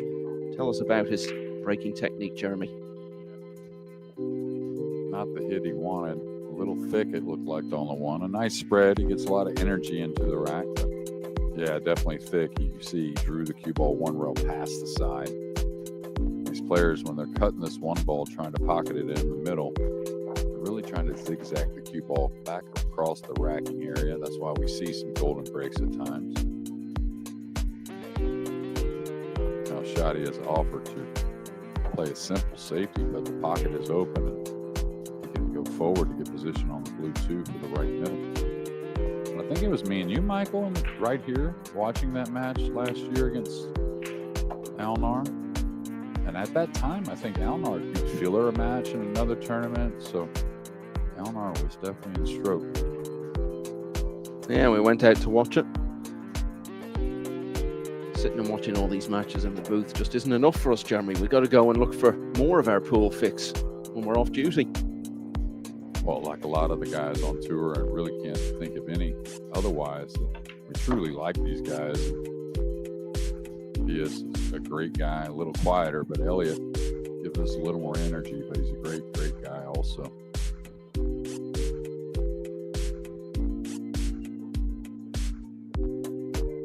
Yeah, so that defeat I was talking about for Sanderson last year meant that he went out in the last 32. It was the same for Labutis, beaten at that stage by Wojciech Szewczyk, who went on to reach the semi-finals, but he pushed him hard. It was 11-8. It wasn't the first time it got that far. He's made multiple last 32 appearances in the championship. It was actually in the World Championship 8 years ago that he really started to come to international attention. Played Ko Ping Chung and took him to a hill finish.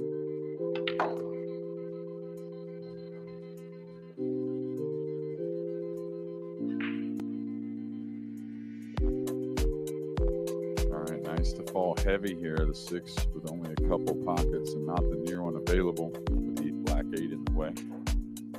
in close quarters, and should be able to come back for the green 6 in the left middle or maybe the lower left corner. I think he does have options.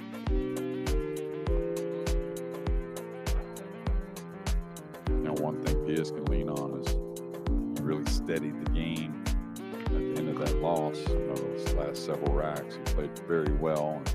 And at least he got something out of that loss to move forward here in this match. And I'll tell you, I was watching a lot of that match. Early part, he wasn't at the table very often. Man, Vietnam really put on a clinic before just making a couple little mistakes towards the end.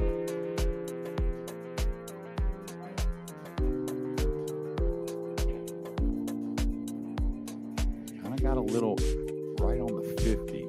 A little bit of a blind pocket to the side. We know these sides are difficult. Plays it in the corner. He's really got to thump it. He's going to kind of smooth it. Hair missable.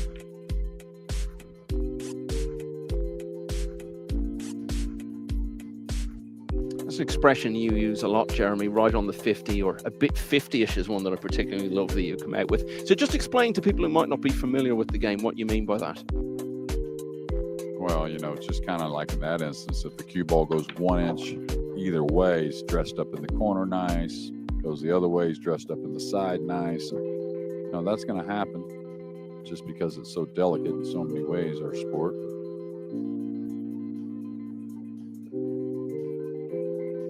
The main thing is, a lot of the times, just keep the cue ball off the rail. If you can, get your tip position, if it's open to the entire cue ball, these players are so good, they can usually recover. Got that a little heavy. It's going to spread nicely. So Elliot Sanderson led 1-0, but broke dry in the second rack.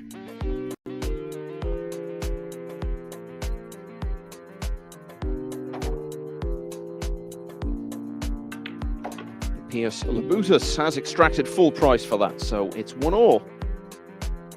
Now, Felix Vogel, who won the junior event here last year, was someone we were talking about a lot. Maybe this was going to be the time for him to go on a big run in one of these events. Well, it won't be happening because he's been knocked out, losing 9-7 to Mohammed Al Balki of Saudi Arabia. It's turning into a good championship so far for the host nation. You can see that on table 4 there, and just below it, Alexis Farrar, who was playing on the main table earlier today, and now on the loser side, leading 3-0 against Pong Nam Pham. Very good player from Vietnam. Fraser Patrick did so well at the UK Open, the Scottish player. 3-2 up on Bulgaria's Georgi Georgiev. Georgiev, another player who's come a long way in the last few years. And there you can see on table 2, Lucas Fracasso Werner, the young American, is leading his compatriot Hunter Lombardo 4-2. I believe they're rooming together this week, JJ. Yeah, I was going to say that. Not only compatriot, I'm sure a good friend, them two, but rooming together. Saw them at the restaurant, at the hotel, and they were talking about the draw. If they both won, they had to play each other. Unfortunately, they both lost. Same consequence. Besides the dry break, I know it's only been 2 racks, but besides the dry break from Elliott, you got to like what you see from both players. Very, very high quality to start.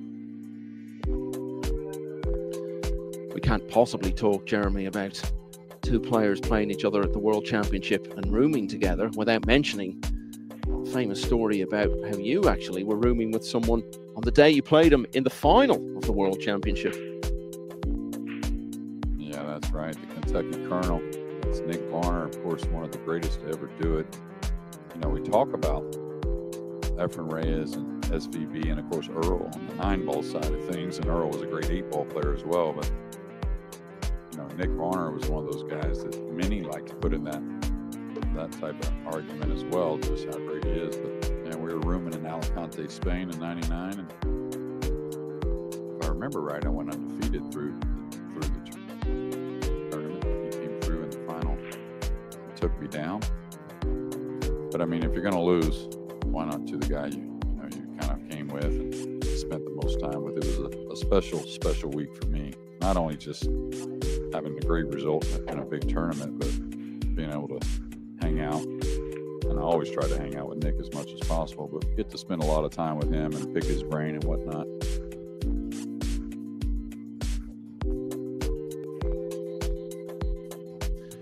Another line we often mention, particularly at the World Championship, concerns Ko Po Cheng, the only player to have been in multiple World Finals without ever having won the title. Well, we won't be saying it again this week because he's out. He's been beaten 9-6 by Hussein Ali Yaqub, the only player from Bahrain in the field.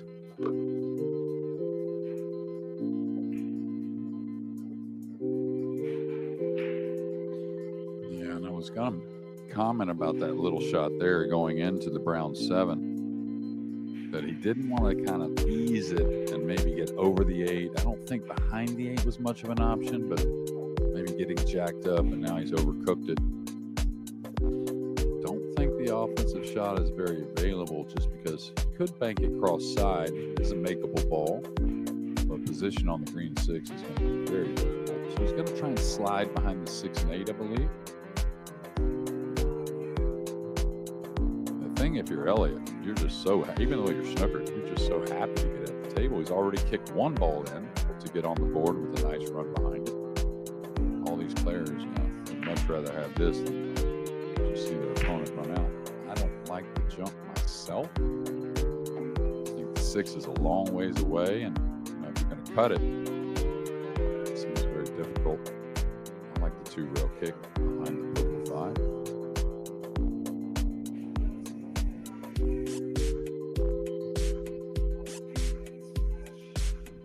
Good things can happen here. I think the side pocket is in the way of the natural to hit it heavy from behind, but he could hit the left side and slide down behind the 7.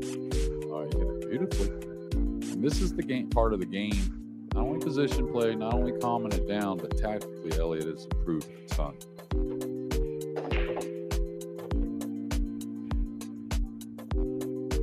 Butas very much the standard bearer for Lithuania, and he was involved in their only appearance to date in the World Cup of Pool back in 2021. They were beaten in the first round, but it took the eventual winners, Germany, to defeat them, and it was close enough, 7-4. Yeah, he's going to try and draw this behind the brown, trying to utilize the green 6 and 8.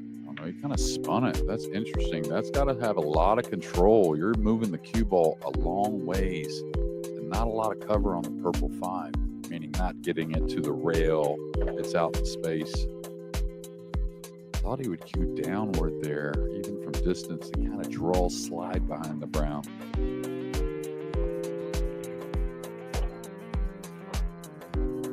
Now, as Elliott going forward doesn't seem like an option. Can he draw back behind the green 6?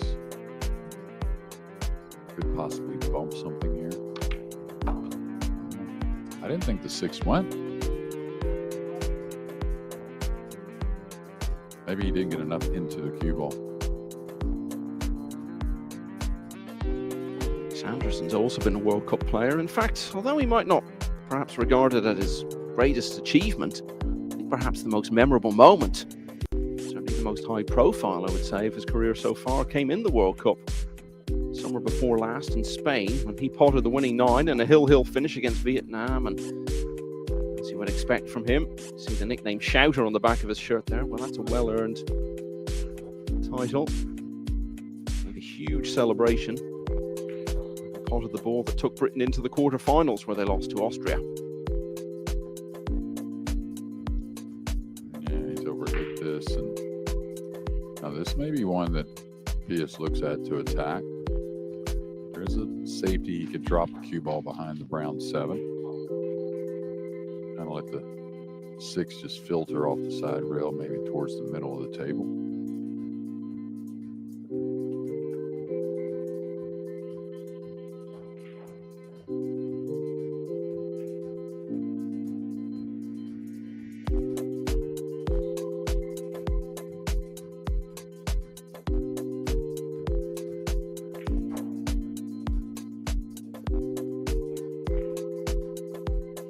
Don't think he has the top side of the 6. It's got to be something on the left side of the green 6, probably a safety.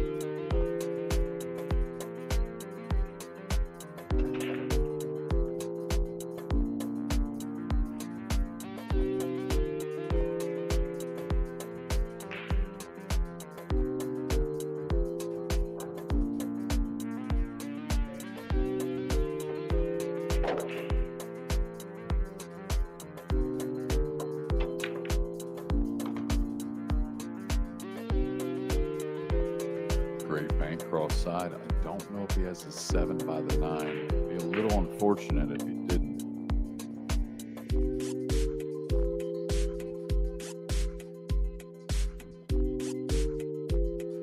He's going to have to play a safety or the 7 in the upper right corner.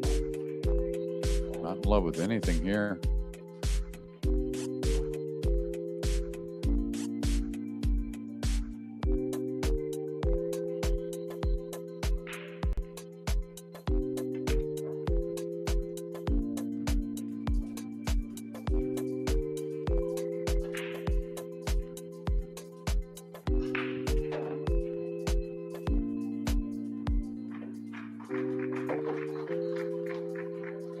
Sanderson's good run in this championship last year was the catalyst for some more decent performances later on in the season. He went to the single elimination stage in all of the next 3 matchroom events after that. He was beaten in the last 64 of all of them. Aloysius Yap saw him off at the European Open, then Copenhagen at the US Open, although that was hill-hill. I think the one that would have disappointed him the most, though, would have been in Hanoi, where he lost to Shane Wolford. Would have been considered more of a 50-50 sort of match than those other 2 defeats. But even getting to that stage where he's someone you now expect to see in single elimination at these big events, that itself is a step forward for him from where he was a couple of years ago. But you can see what he thinks of what he's just done there. Trying to shoot some type of 2-way shot, attacking the bank, and trying to get the speed to where the 7 laid near the cushion instead of over that right middle side pocket. So a few throw-ins here to take the lead at 2-1 for the Buddhists.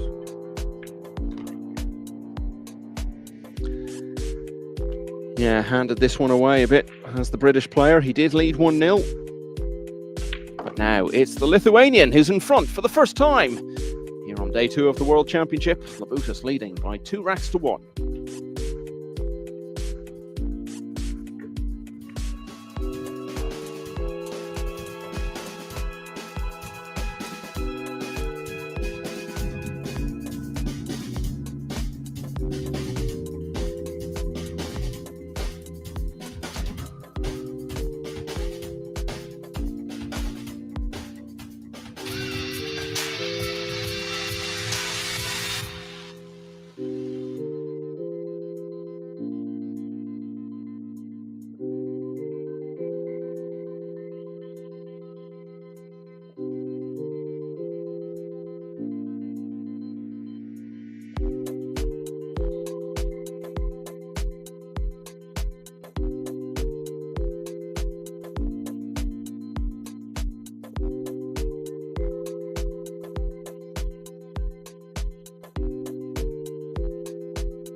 Pius Labutus has been in 3 major semi-finals over the last couple of years, but here he is on the loser's side, needing to win this match against Britain's Elliot Sanderson to stay in the World Championship. He did lose the opening rack, but he's won 2 in a row since then, and is now in front for the first time. Falls well again, but it's going to be another push out. Probably something on the left side rail with the blue 2 on the opposite right side rail.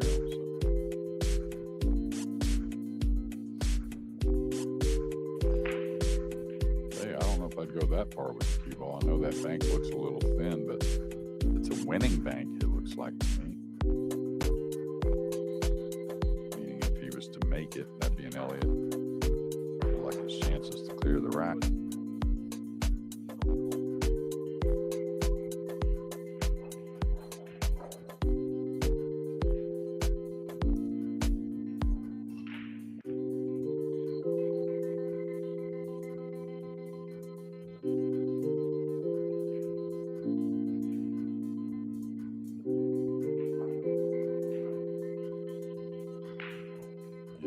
Elliott can really afford to pass this. He's got to figure out a safety if he doesn't like attacking on the blue 2. It's a little odd, but there's got to be something there.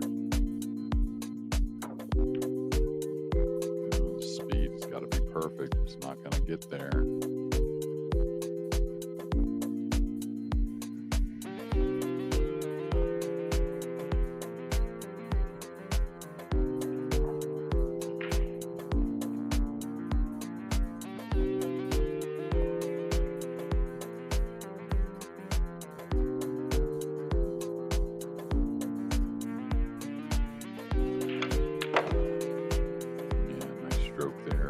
With the draw from a little distance.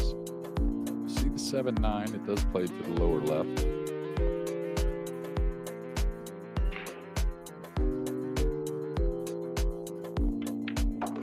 So I mentioned there he's been in 3 big matchroom semi-finals over the last few years. The first was at the Spanish Open in the summer of 2023, and it certainly wasn't a case of the draw opening up for him in any way, because he knocked out a couple of world champions, Alvin Ocean and Fedor Gorst, to get to the last 4, and was only 1 rack away from getting to the final, losing the semi to Mark Bijsterbosch. They made the last 4 again at the UK Open last year, beat the defending champion Eklund Kachi to get to the semis, and it was another close one, this time beaten 11-9 by Robbie Capito, who went on that night to win the title. And he's been in another semi-final already this year at the European Open in Sarajevo back in the spring. The run of former European Open winner David O'Cady in the last 64, then came through a close one against Wong Kwok Wang before eventually losing. Sorry, apologies, of course. They were Sanderson's results, but it was Labutus was knocked out by Joshua Filler in the semi-final of the European Open. But yeah, he did beat Wong Kwok Wang as well in the quarters. Big win actually for Labutus was against Aloysius Yap. So he's had a lot of good runs in these big events.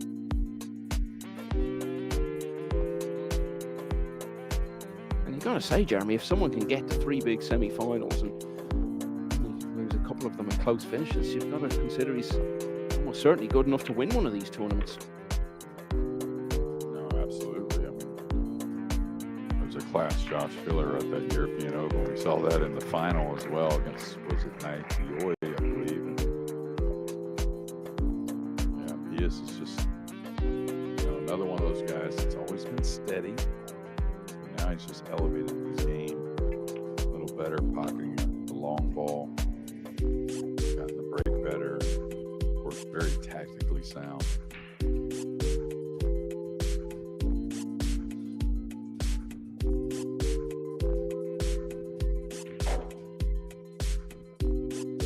So just steadying himself for the moment. That's 3 racks in a row. So Pius Labutus is now leading 3-1. Yeah, so as I was saying, it was Yap and Duong who Labutus beat at the European Open before losing to the eventual champion Joshua Filler.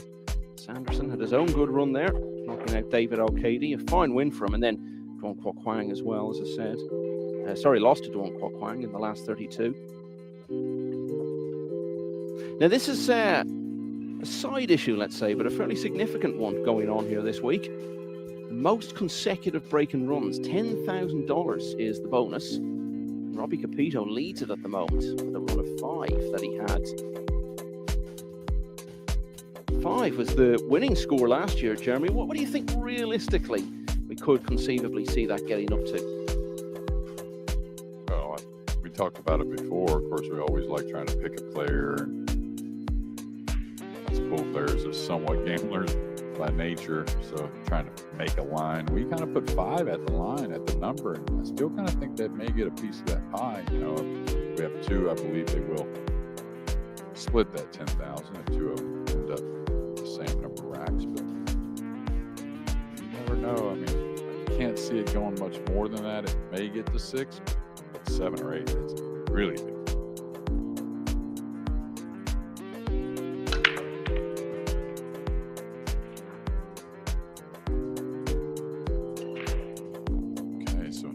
Break off, and you keep breaking them well. You can't keep getting snookered, or at least you don't figure to. And now close quarters on the 2. He's got a little angle going away from the red 3, but he can cue the ball, so that usually means they can work the cue ball in position for the next. 27 years of age now, but as I was saying, it feels like we've been talking about Labutus for some time. That semi-final run at the European Open. He's also in the last 16 of the UK Open. He's narrowly beaten by Mickey Kraus. So just as we were saying that Sanderson's moved up a level by being one of those players you now expect to be in single elimination, Labutus is now someone who kind of half expect to feature in the weekend of these big events because he's starting to do it on a regular basis. Played in the Premier League this year as well and got off to a bad start, recovered it a bit, but didn't do quite enough to get through the first phase. Missed out by just 1 place, won 6 of his 15 matches. You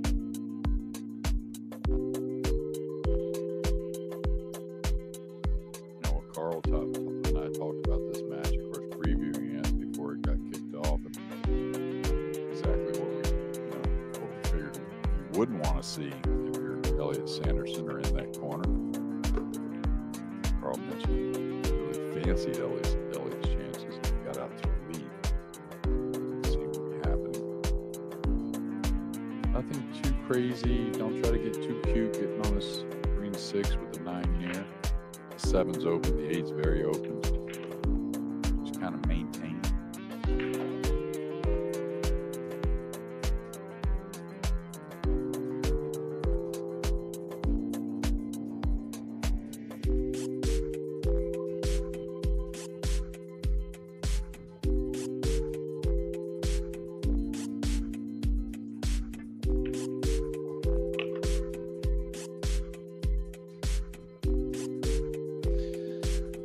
Looked at this and thought this has the potential to be quite a close one, and of course it may yet be, but it just feels like as it goes on, Labutus is asserting himself gradually more and more, and this is set to be his best rack yet.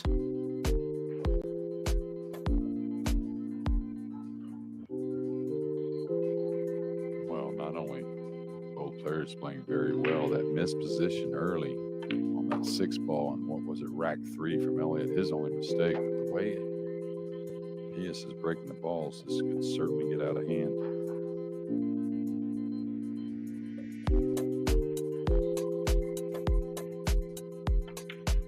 Yeah, that's 4 on the spin now, so all of a sudden Labutus has got quite a bit of daylight going. Sanderson looking glum. It's 4-1 to the Lithuanian.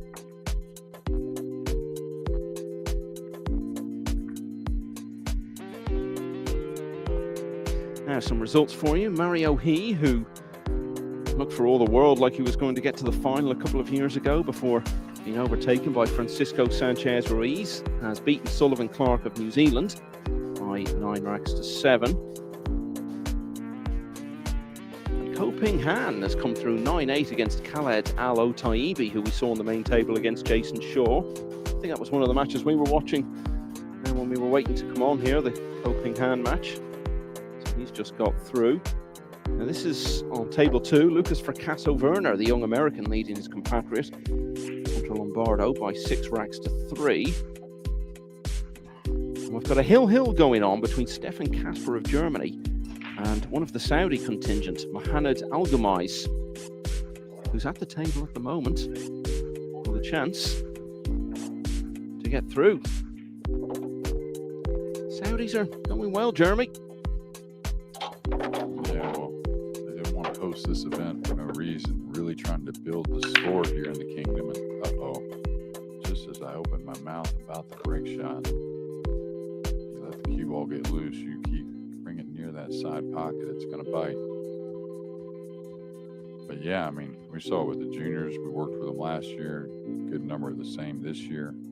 Vastly improved. And, you know, the adult players, more of the professional Saudi players, they're going to do the same with all the inspiration and the great players coming from this World Championship.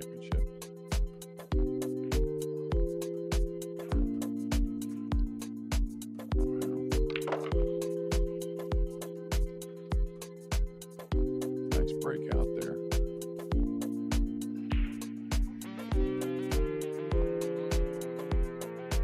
Yeah, so in terms of Sanderson's years, we were saying last 32 of the European Open, where he had that fine win over David O'Cady along the way. But not so good in his home country at the UK Open. He was beaten in the round before losers qualification in a hill finish against Masato Yoshioka, who was part of that Japan team, of course, that knocked the US out of the last World Cup. And he's also had a good run in one of the smaller ranking events. A bit more recently, it was in Helsinki. We got to the quarterfinals.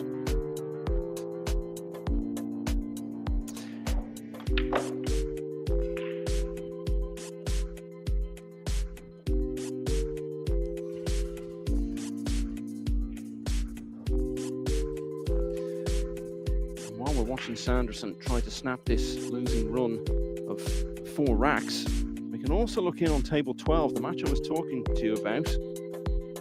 2 balls left on the table. And this is the Saudi player.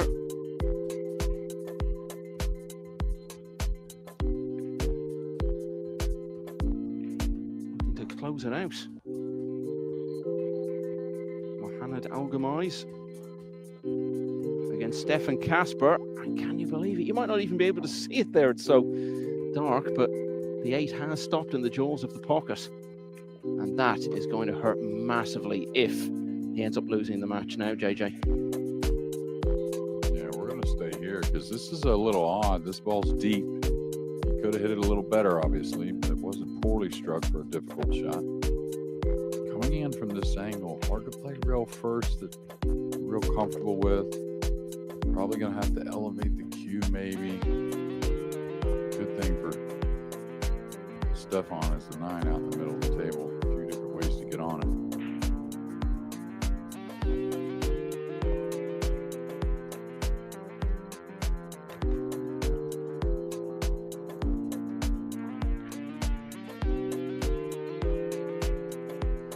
One of those where it's always a bit unpredictable what the cue ball is going to do. This looks pretty good.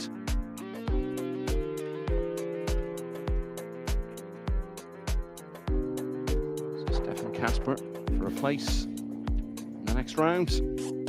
Well, that is going to be absolutely heartbreaking for Mohamed Algamais, playing in his home country, battled so well all the way to the finish. Had a chance to win the match, but left the 8 in the jaws of the pocket, and Stefan Kasper prevails 9-8. Meanwhile, on the main table, Elliot Sanderson has won that 6th rack, so Labuta's lead is trimmed to 4-2.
Piers Labutis won 4 racks in a row to lead Elliot Sanderson 4-1. The Lithuanian then scratched off the break in rack 6. And Sanderson ended up taking that one. So he's back to only a couple behind now at 4-2. Breaking in rack 7.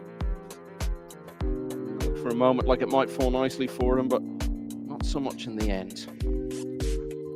Lucas Fracasso-Werner, I can tell you, is now on the hill, leading Hunter Lombardo 8-3. As we have another look at the break of Sanderson. Fraser Patrick of Scotland, 6-3 up against Georgi Georgiev. Patrick, a former snooker professional, but continuing to build his reputation in the 9-ball world. Gerson Martinez of Peru is leading 8-2 against Hamza Al-Awaidi. Badr Al-Awadi, 4-3 up on Abdullah Alenzi, and it's 3-all between John Morrow of Canada, who's been a quarter-finalist in this championship in the past, and the Greek player Alexander Kazakis, who's been to the semis.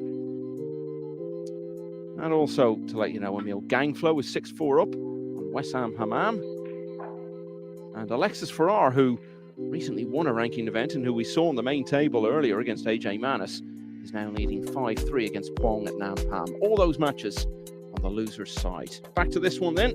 What's Labutis got here, JJ? You'd say not much, that's for sure. I was probably going to play some type of slow roll kick shot. Not only to keep accuracy, but also, you know, if he can bump the 2, maybe keep him off of an offensive shot. Hard to get a snooker, of course, with a kick and at a light speed. Pretty hard to fluke the ball in, but it looks like the right shot to me. Just kind of roll your ball one rail across.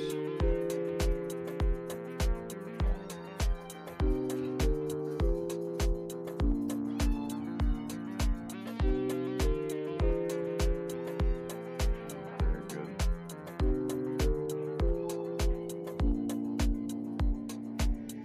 Now this almost sets up where he really needs to play this combination, even though it's a bit awkward. Could shave the 2 and run the cue ball, but I don't like the combination myself. Okay, got by the the purple 5 pretty easily, so hard to argue that. Apologies if you experienced a loss of sound there for a moment. We were having 1 or 2 microphone issues. Yeah, and I'll tell you, he's laid down a nice safety here. And there'd be a nice one real kick here. 3 wasn't in the way, because again, you want to kick somewhat lightly. So I'd probably surrender ball in hand here and try and move another ball into a tough position. Because unless you're going to kick it this hard, it's going to be hard to hit at a light speed. Now, what he could do at a light speed, he could catch the second rail, the left rail. Just nip the 2 and go on by the 7. The type that wants to spread, though, and you give up ball in hand. Beautiful kick shots.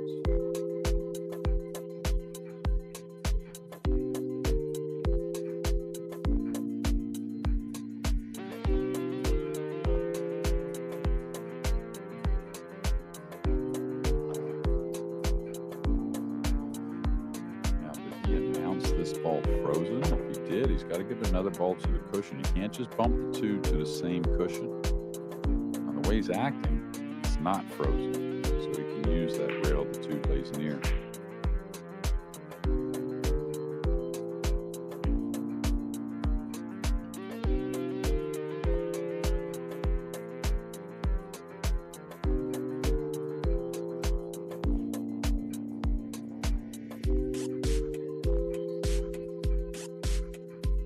We talked, Jeremy, about Sanderson's improvement over the last couple of years. Could you ever see him getting to the level of this man in the picture here, regularly getting to the latter stages of big events and getting to semi-finals? Is he good enough to do that sort of thing? Yeah, I mean, I always talk about the talent. I mean, I think, you know, some players, when they have so much energy, they have to really work on the mental side of things, and not just learning the game, but learning how to settle themselves in the biggest moments. And I think that's a thing that Elliot has come a long ways in. But, you know, we always talk about the player that doesn't really pal around with another player as much. And that's not really the case with Elliott by design. But I wouldn't say there's a lot of great 9-ball players in Glasgow that he gets to spar with and whatnot that maybe, they can kind of pick on each other in a good way. If you had Jason Shaw there, who's resided in America for so many years now, but if you had a guy like that, they could go a long ways quickly with such a talented player like Shatter. Yeah, Shaw originally from Glasgow, of course, but hasn't been based there for some time. Well, he won't be doing much shouting about the outcome of this shot. Yeah, well, I never really thought about it before until I started to get a little ladder in my career and not play as much. But I moved to North Texas, away from Houston, which, of course, just north of Dallas, which is a big pool city. But what I'm getting at is, I kind of recognized the pool room improving just by me becoming a regular in there. And I'm not one to really talk about myself too much, but it was kind of a fact that you could see things rub off like that when you have a good player or two around. And I think that's the thing. He's done well to improve with these tournaments and all the practice time. But if you get a wealth of knowledge like somebody like a Shaw or somebody like that, or somebody you can pal around with and really lean on, it just expedites things. Yeah, and with all that in mind, it's remarkable when you see how much Labutis has improved when you consider he's still based in Lithuania and he just has nothing there to work with in terms of, as you put it, sparring partners. But you look at where he was in the game maybe about 3 years ago and how far he's come since then. That's the kind of thing that would give hope to someone like Sanderson.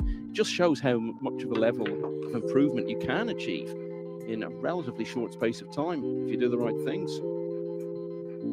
Yeah, and what makes the great players so great early is they have the whole package for one reason or another. And the thing I see with Pius versus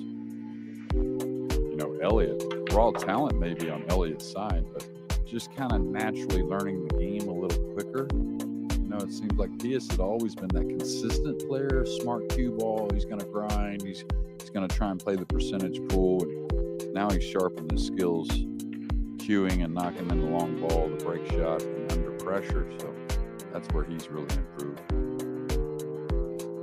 And of course, we talk so much about the big events like this and the other matchroom majors, but there are so many good events going on all around the world all the time, and a lot of them, of course, now incorporated into the World 9-Ball Tour ranking system. Butis was in a couple of finals last year, lost them both, but they were close. Hill against Joshua Filler in the Derby City Classic, and then 11-7 against Jason Shaw in Pennsylvania in the spring of 24. But in more recent times, he's actually won one of those smaller ranking events.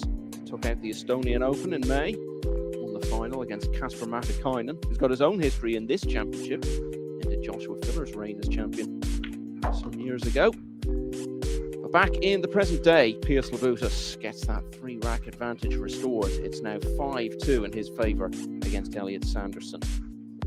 Let's see what else is going on around the arena here in Jeddah this evening. Alexis Farrar, also a recent ranking event winner, only just in front against Pong Nam Pham at 5-4. You can see what's going on the other main tables. Lucas Fracasso Werner just looking for one more against Hunter Lombardo. That's 8-4. Fraser Patrick 7-3 up on Georgi Georgiev. You can see the results from earlier this evening. Shane Van Boning coming through 9-5 in the end, but that one got a bit tight for him towards the finish. So the champion of 3 years ago battles on in this championship.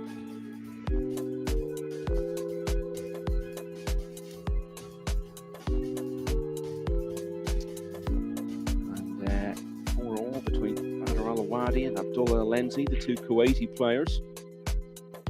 Just starting, Alexa Pechels, the former US Open semi-finalist from Serbia, plays James Georgiadis of Australia. And I've got to have a word about Georgiadis because it's such a big effort for him to come and play in these big events. I've spoken to him in the past about it. He's got a job that he has to get back to and come over and play in some of these big events. He's got to do fundraisers at his local club and everything. And I saw him at the opening ceremony last night wearing his Australian shirt. And it's such a long way for him to travel, but he keeps turning up to these big events. And I think you've got to say a word or two about the dedication he shows.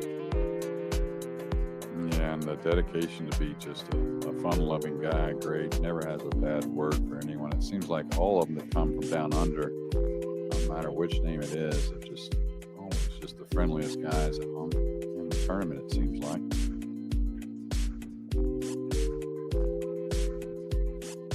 And if you're somewhat new to 9-ball pool, and of course there's so many different disciplines in the sport, you know, a lot of people don't realize it's probably one of the most vast games there is when it comes to different scenarios and shots and stuff. So even at 37 years of playing now, still learning. You know, you don't just learn about yourself and maybe, you know, what you can handle under pressure, but just the game. You can't practice all the different shots that come up. It's just impossible. I'll tell you who's impressing me more and more, and of course, easy to say with a big run at the UK Open, is Fraser Patrick. I mean, he just keeps knocking balls in. And I'm not talking about easy shots. He's learning the game as he goes as well. Of course, a former snooker player. But a guy I think that is a real serious contender as he moves forward in his pool career.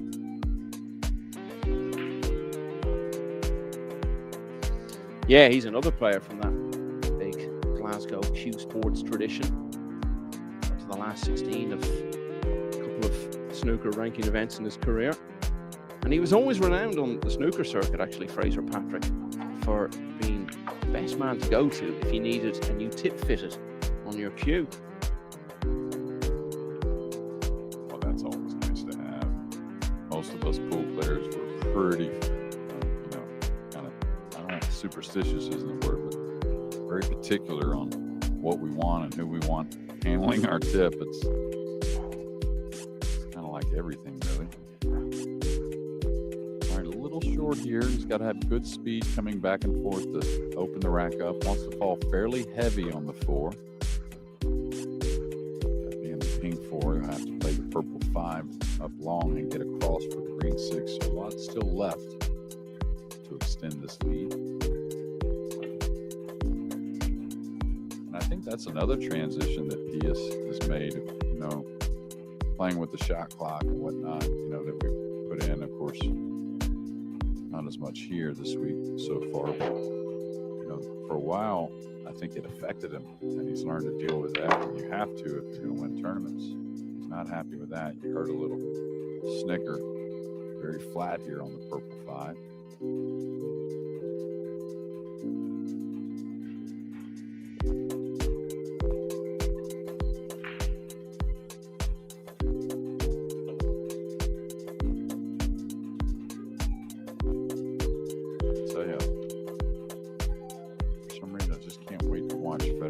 Play another match tomorrow. I think you're going to see him really shine. He wasn't bad by any means in his first match. Had a few get away and got into this one.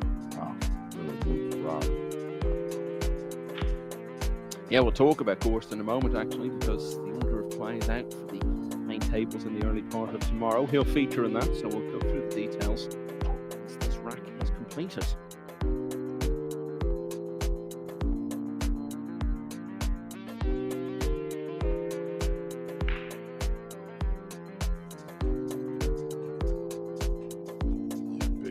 Here. Anytime you get thin, a lot of times, of course, with the 7 being open, is how you hit the pocket. It's certainly a missable ball.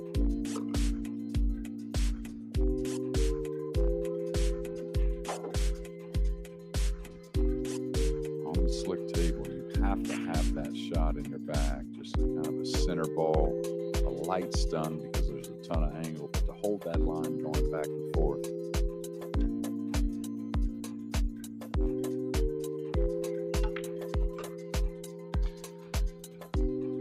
Bootis looks to go 6-2 here. I can tell you Fraser Patrick has now won. Quarter-finalist at the UK Open. He's now beaten Georgi Georgiev 9-3, and that's a fine win. Georgiev, one of the players who'd really come on a lot in the last few years and won a ranking event in Seattle last year.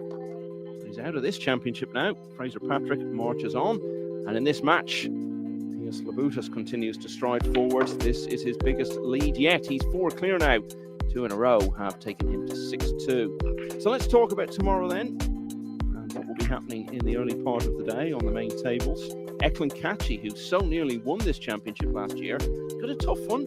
First up in winners' qualification on the main table against Britain's Chris Melling.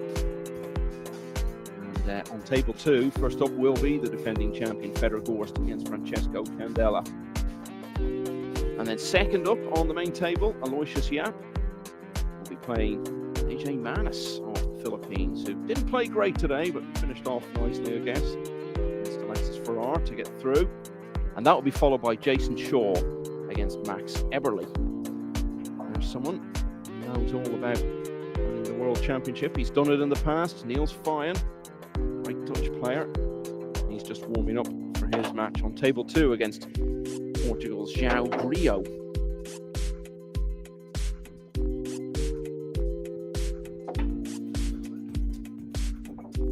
Niels has really got to pick it up.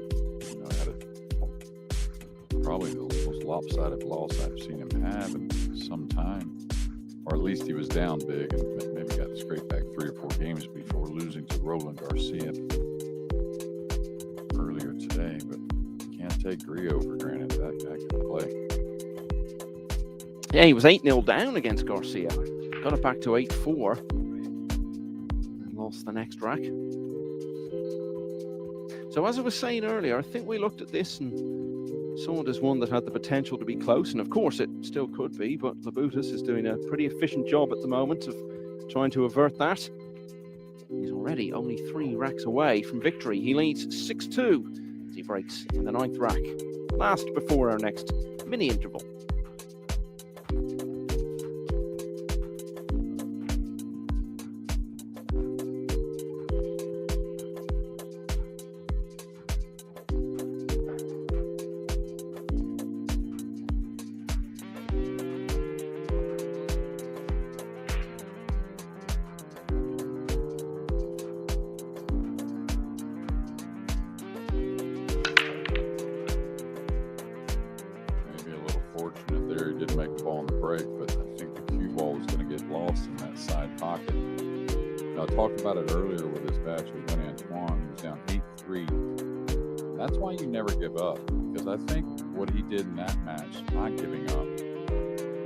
Getting some balls down, putting some racks together to get back to Hill. Even though he lost it, probably gave him a lot more confidence moving in here and got the feel of the stroke and what the game and the mindset is. And he's really shown a pretty perfect match here so far. I was actually talking to him about confidence earlier, and I mentioned the fact that he had won that ranking event recently, Labutus, and he said it didn't actually give him a great boost of confidence that you might expect, because he knew he was playing really well anyway. Just sort of underlined it for him to some extent. Normally you hear players say when they win their first title, oh, it gave me so much more belief. But talking to Labutus, I got the sense he had plenty of belief already in what he was doing in the game. Yeah, making those semifinals and bigger events than the one he won. And I'll tell you, hats off to a nice 1 ball there from Elliott. That was not easy. Some power into the cue ball, and especially he hasn't really got to swing the arm a whole lot offensively the last several games. Got to get out here, though, you feel.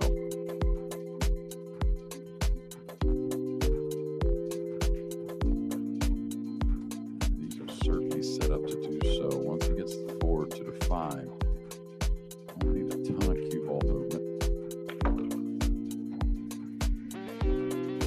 I don't think he got too thin. On 1 rail between the 9 and 8 down to the bottom cushion and swing towards the brown 7 for position on 6.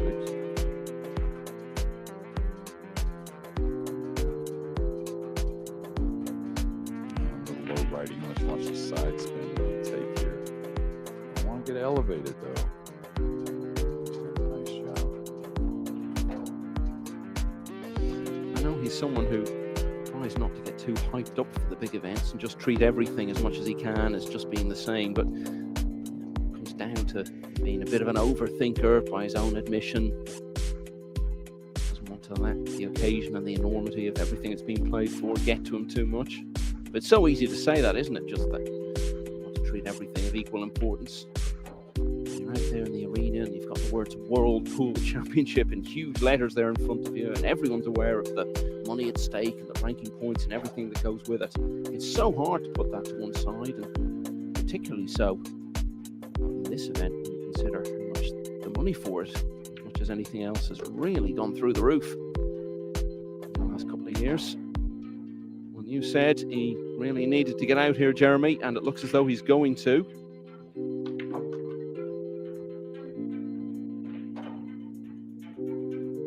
Yeah, he's really struck the ball nice in this match. Just been a few little things, really.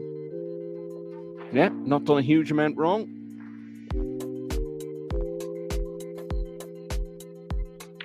Really needed that rack. So he's back to 3 behind, but Labutus still in control here. He leads 6-3 at the World Championship.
Back. Not sure I ever gave you the final results on that All-American clash between Lucas Fracasso-Werner and Hunter Lombardo, but it was LFE who won it in the end by 9 racks to 4, so he goes on in this championship.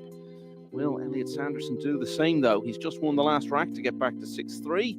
He's made the one off the break there in rack 10, but he's scratched, and he sits back in his chair looking quite disconsolate.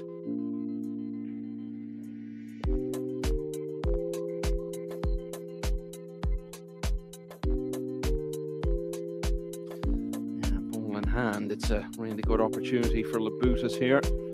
Sanderson's just not really had the chance to get any momentum or proper foothold in the contest at any stage.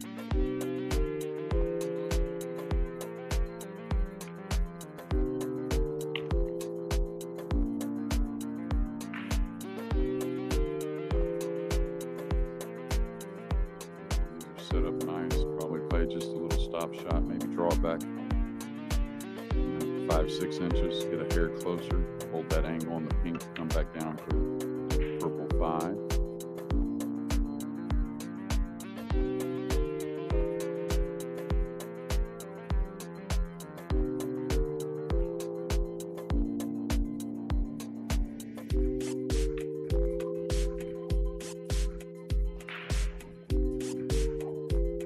Talked about all those big semi-finals Labutus has been in the last couple of years in big matchroom events. Well, the International Open, late in the year, it's always played in the US.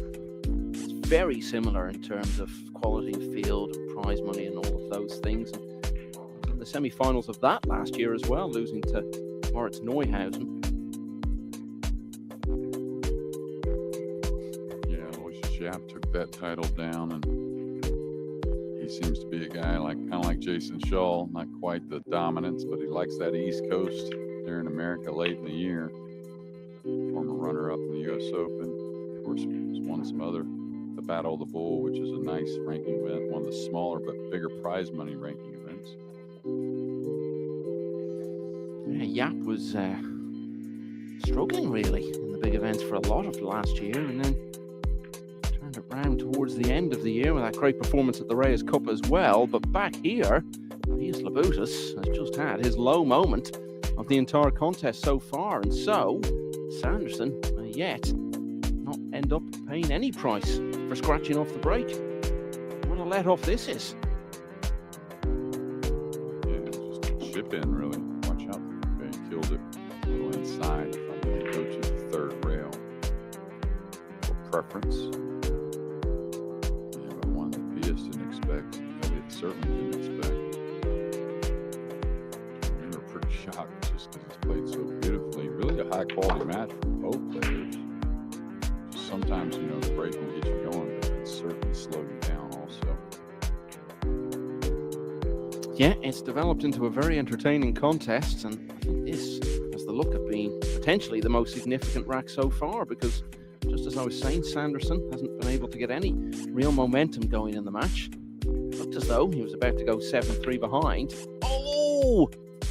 And just as I was about to say, he's got it back to 2 behind. He's won 2 in a row for the first time in the match. He's gone and played his worst shot of the evening as well, Jay. You could see he asked the referee to move to the other side of him, and he kind of was shaking his head. I don't think he cleared his mind. It looked like he pulled the trigger pretty quickly when he got down. And yeah, bad miss at an even worse time.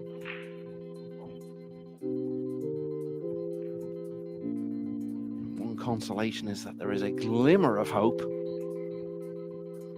It's not an absolute certainty, but boy, this looks good for Labutus now, and he must be so relieved to be back at the table at all. This then for 7-3.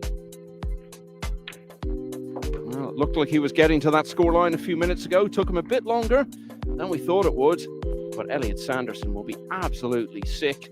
He'd been gifted a chance and then played an absolute shocker on the 9-ball, and so Labutus is only 2 away. And we may well see Pius Labutus involved in this event for the first time this year, Jeremy. He's well placed to claim his place on the European team for the Mosconi Cup. All starts on the 3rd of December. Every second year now, it's a big part of the pre-Christmas whirl in London. Alexandra Palace staging it once again. USA looking to win for the first time since 2019. And when you look at the scorelines over the last few years, Jeremy, and you know this as well as anyone, it looks as though, at first glance, the Americans haven't really been giving Europe much of a contest. But actually, if you've followed those Mosconis in recent years, with a lot of them, it's really only been 1 or 2 pivotal moments that have really swung it Europe's way. And America, as we see Sanderson's miss again, have actually, I think it's fair to say, been a good deal more competitive than some of those scorelines in recent years might indicate. Yeah, absolutely. Last year they were at 5-5 and lost a crucial match there just because it seemed like it really shifted the momentum. And then, of course, Jason Shaw played beautifully, led the team beautifully. FSR had an incredible cup. The year before, got a little sideways, of course, but then 2022 really should have won a match to make it 8-8 in that race to 11. One slipped away between Skylar Woodward and David Alcady. And Alcady, who has been the real Jekyll and Hyde of that tournament, he had played like you'd think one of his worst matches, and then at the biggest moments, got right back in, made some of the biggest shots. So, just got to have your best perform, and that hadn't always been the case in the last few years, but it's been gritty.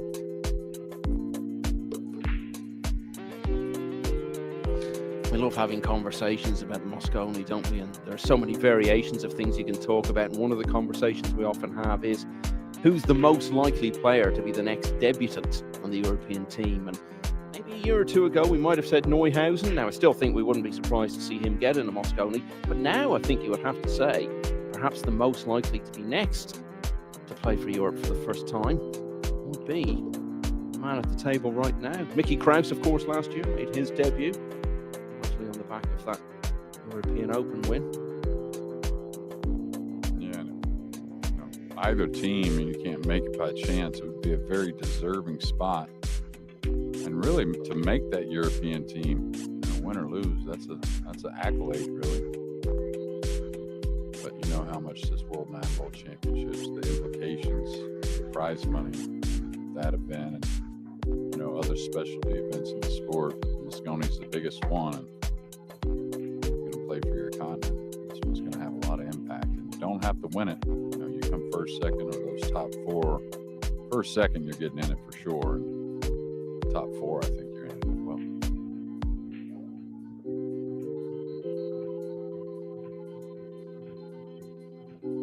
I know you probably wouldn't want to name names, but when you were captaining the side and had to come up with wild cards, was there ever one that really sticks out in your mind as one that you just agonized over and found it so hard to pull the trigger and make the decision as to who was going to get the nod?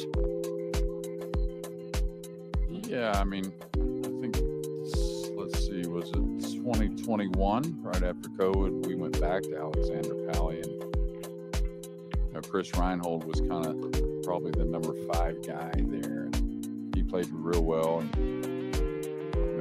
we all have mistakes and whatnot, but there were 2 or 3 guys that could have really stuck in that spot that were, I think, fairly deserving. But it's always difficult. It's going to be more difficult for the Americans at the moment, just because the numbers aren't quite as there as the Euros. But at the same time, you can look at it the other way. Maybe the Euros have a bit more to choose from, so that European captains also going to have a tough decision come what would be probably, I think, after Hanoi, something like that. Yep, that's usually when it is. Well, if Elliot Sanderson was feeling sick after missing that 9, he'll probably feel a whole lot worse now because he sat out this rack. Bootus is only increasing the punishment. We always say how quickly things can change. Only a few minutes ago, Sanderson looked like he was getting back. Only a couple behind at 6-4. Now, all of a sudden, he's going to have to win half a dozen in a row because Labutus stretched his lead to 8-3.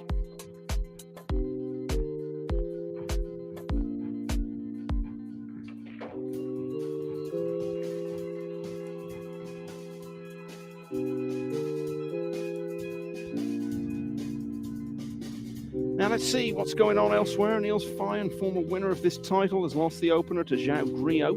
Sam Henderson, who we saw on the main table yesterday, 1-0 down to Marlon Caneda of the Philippines.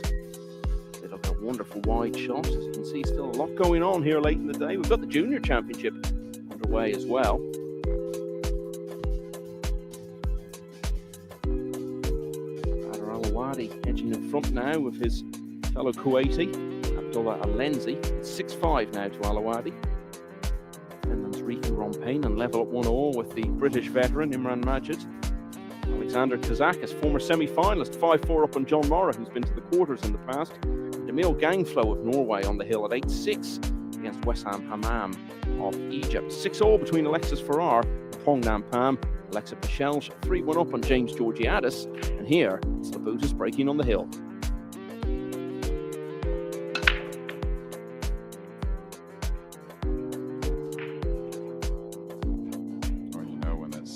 Missed.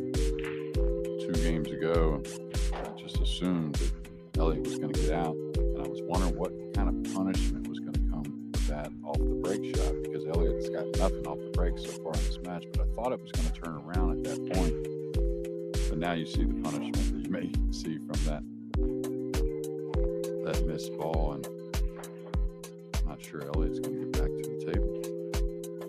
But I was going to say also, you got to look Europe, right? I think Jonas Sudo, I mean, he's a guy that's going to be looked at as well. Has a chance to make that team. He's had a heck of a year and had a decent little run last year here.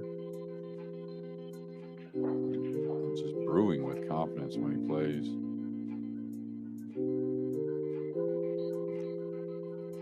See the extension on the back of the cue there for Pius. Is he going into the 6 here? That wouldn't be too bad. Trying to move. Oh, he's overcut it, but heard as soon as he hit the cue ball, he didn't like it. So he's not only trying to take care of position on the red 3, but maybe a little bit of a problem on the green 6 with the 9 covering up the lower right.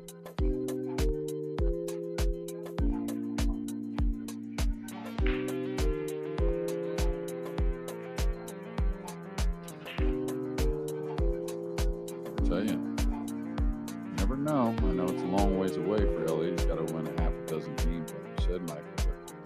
These guys haven't always gotten shots, but I think breaking the balls as a whole, these two, they've had made balls on the break, got great spreads, haven't lost a cue ball but once, I think, maybe twice, but certainly make a comeback.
Long journey home for Elliott Sanderson, and as we were saying earlier, he's a self-confessed overthinker. He'll have a lot to think about on the basis of that missed 9 a couple of racks ago alone. Unless he can get the chance to pull off some sort of miracle.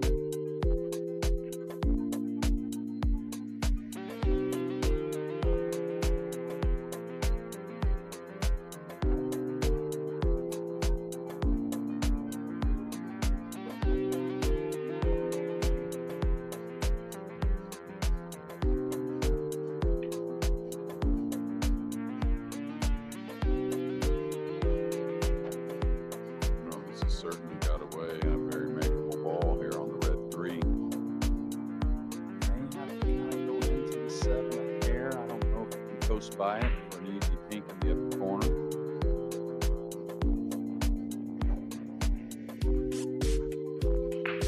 Don't see him elevating the cue, trying to draw by the brown 7. I think he can ease it in, even if he catches a little piece of the 7, it shouldn't hurt.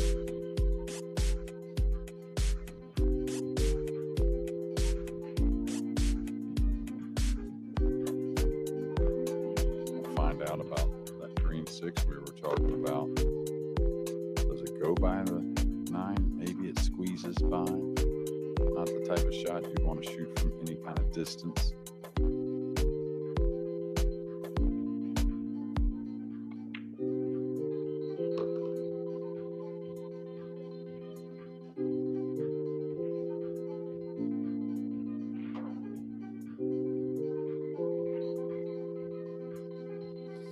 He's got not totally flat, but a little flat here, so he's got to get into the ball. Looks like he's got to play some type of short side on the green.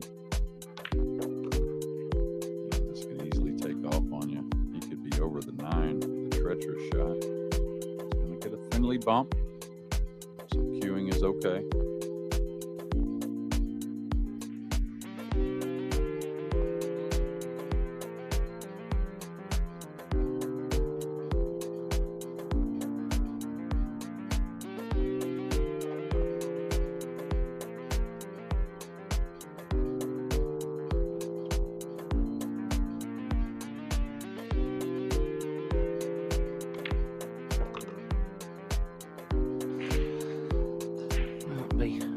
Sense of anticlimax for Sanderson if he loses this match, whatever form that takes, because he did do so well last year, was so close to beating Chris Melling and getting through to the last 16. It would have been a real landmark moment in his career. So to go out this early would be a real disappointment for him, and it still looks as though that's the most likely thing to happen. Needed to win 6 in a row. There's one. Sanderson closes to 8-4. Labutus remains on the hill.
We were explaining earlier why Elliot Sanderson is known as the Shouter. I think if he can pull this one off, then hear the shouts all the way back in his hometown of Barnsley in Yorkshire in the north of England, because he was 8-3 down, needing to win 6 in a row against Piers Labutus.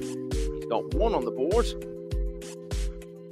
Let's see what he can do now in rack 13. Really hasn't had a look off the break pretty much the entire match now. A funny 2-ball, but he's close to it. He can cue the ball, and he can see it. Wanted that 2 to roll out a bit more. Don't know if it goes by the 9 on the side. No, he can play this in the corner. Yeah, so the 2 did roll out a bit more. And again, he's broke the balls well in this match for the most part. Just didn't always produce a shot. That can change at any moment.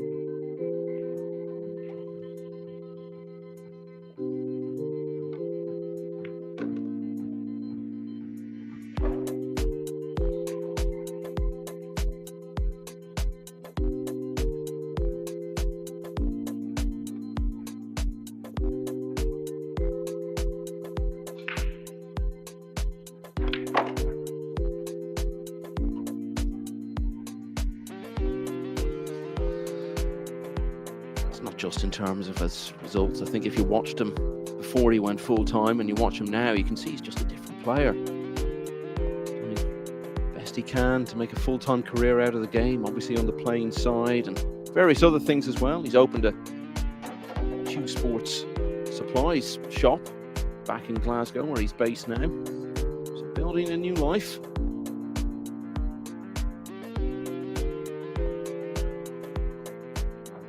Like he got on here. This is just past the side. Well, past the middle of the side.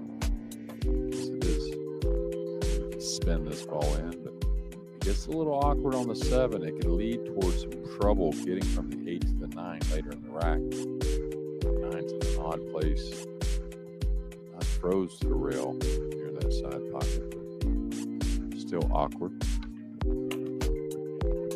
Nice shot killing the ball. Draw stroke.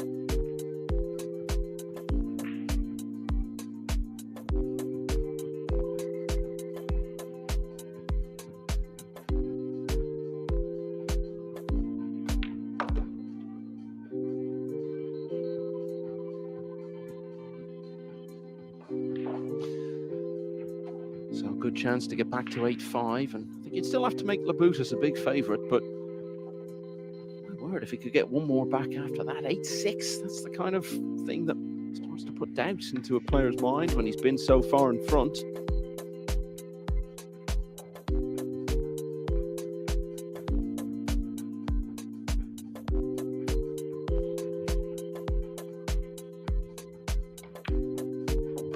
that is 2 in a row. Elliot Sanderson gets it back to 8-5.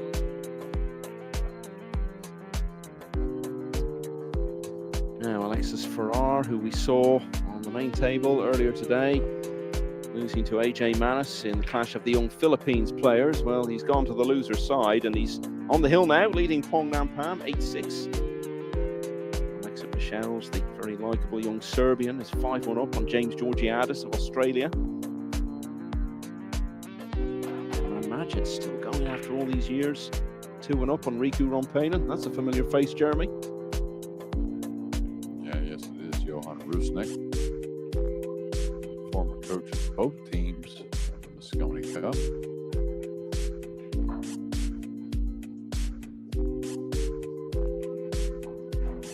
Someone you mentioned there a little earlier, Jonas Suto, is a potential Moscone Cup player of the near future. Has won the first couple of racks against Fitim Haradinaj of Kosovo.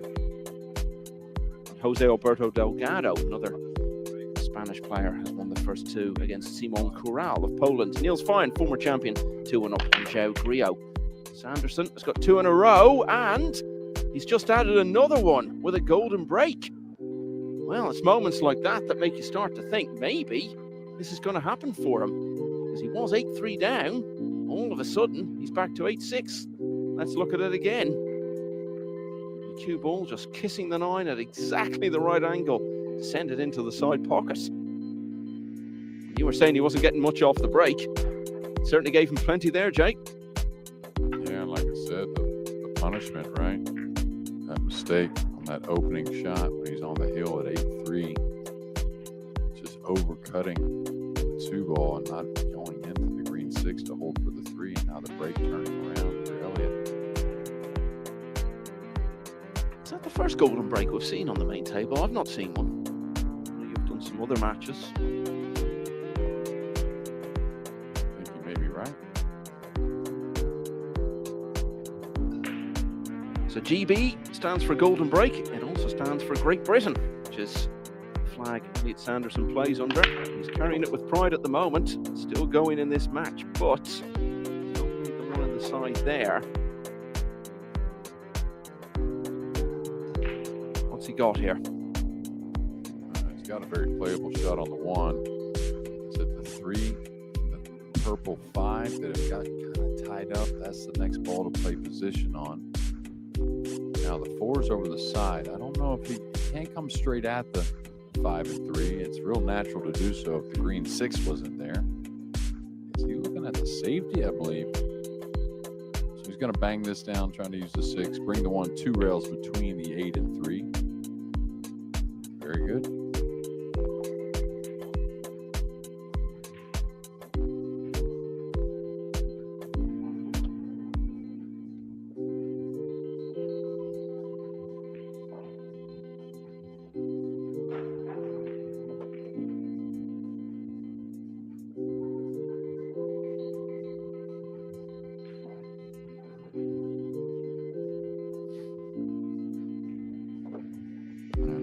Table's breaking, and again, you don't always have to get a shot. All these kicks are starting to become, every shot's starting to become a bit more important, it seems. Just cut that big lead at 8-3.5, now 8-6.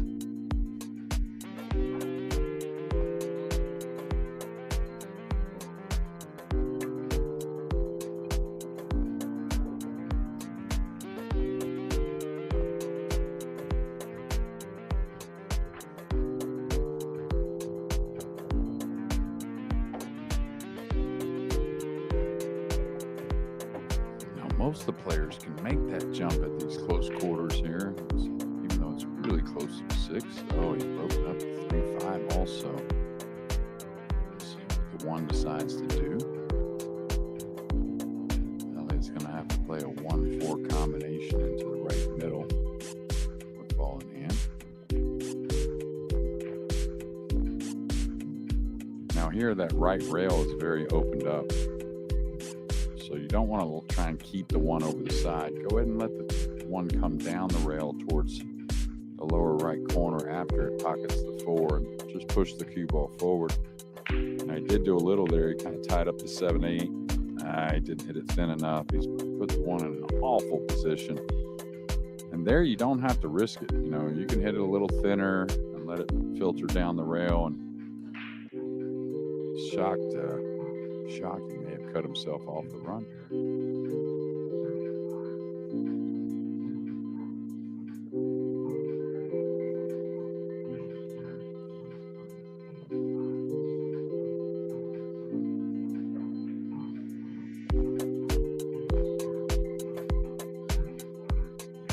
I was saying earlier, he told me he likes to keep everything the same, not do anything differently preparing for big tournaments or in how he approaches them, but there's no getting away from it. The significance of the World Championship, it was written all over his face last year, and that dramatic finish against Mustafa Alnor. He knows these are big moments again. He's got a chance here to pull off a remarkable fight back and stay in the championship that only about 15 minutes or so ago looked for all the world like he was heading out of. How much you might try to tell yourself it's just another match, just another tournament. Very hard to keep those things out of your mind. Yeah, he's not going to be happy with that. He knows he's left a jump. It's not easy, but this cue ball could have been buried underneath the brown 7. The kick's not bad either, just in case you don't feel like great about pocketing the 1 in the corner. Different ways to come off the kick shot and get some type of safety. But he is a little upset, not about the safety, but about the mishap with the ball in hand shot, to get his inning started.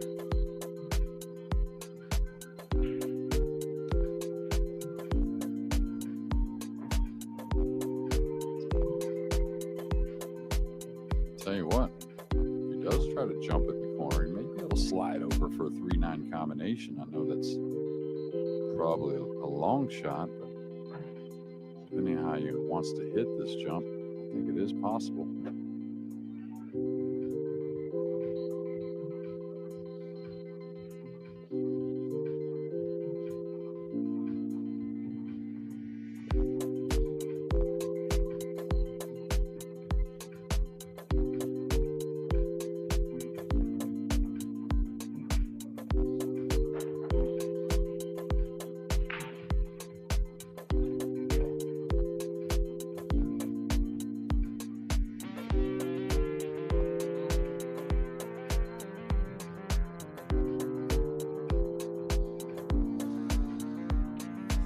that time he's taking over this only adds to the increasing tension of the situation.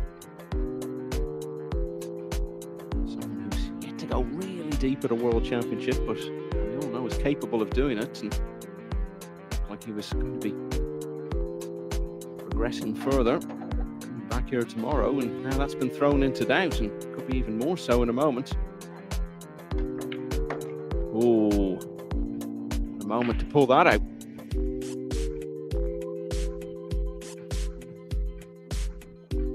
How's it finished here? Yeah, beautiful kick shot. You know, and that's the difference, right? In our game, you can play things different ways at times. I think we'd all bet Perdedores goes with the short cue there. It's like some others, but Pius has shown us many great kick shots in this match. First one to open in game one.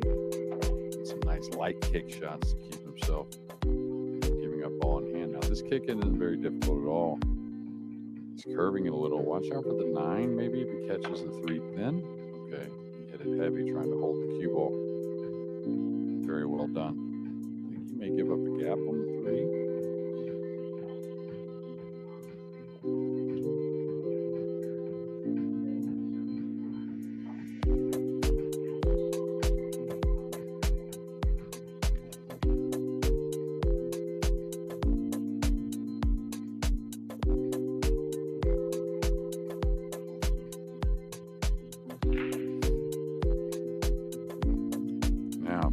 Maybe forced to just shoot at this just because that's the only edge of the 3 he has.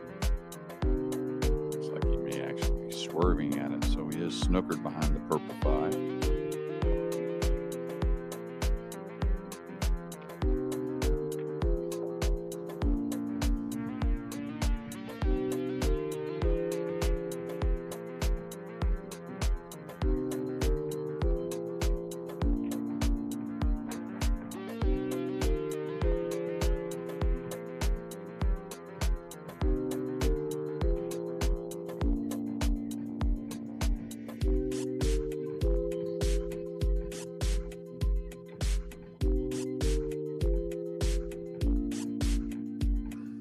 Come across, people should be near the 7-8. He's not going to be happy. I think he's going to bump the 8, maybe give it a look. Should have got the snooker there. I bet he feels that.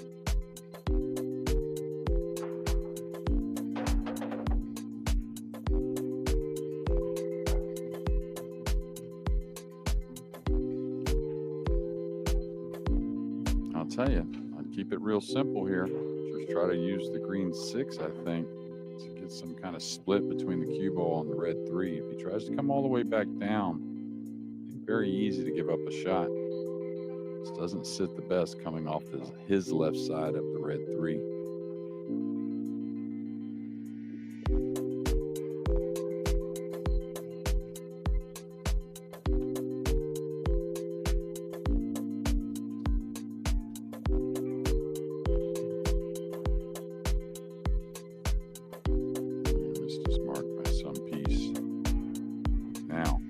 I probably bring the 3 down on the bottom end.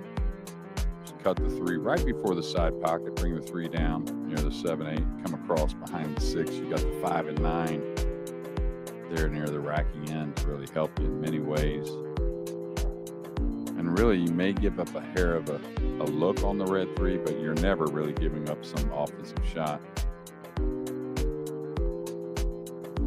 About 9-ball pool, you got to really decide, am I playing the cue ball more or the object ball more? Sometimes you can play them both, and that's ideal. Got a little heavy. Got the cue ball in a nice spot though.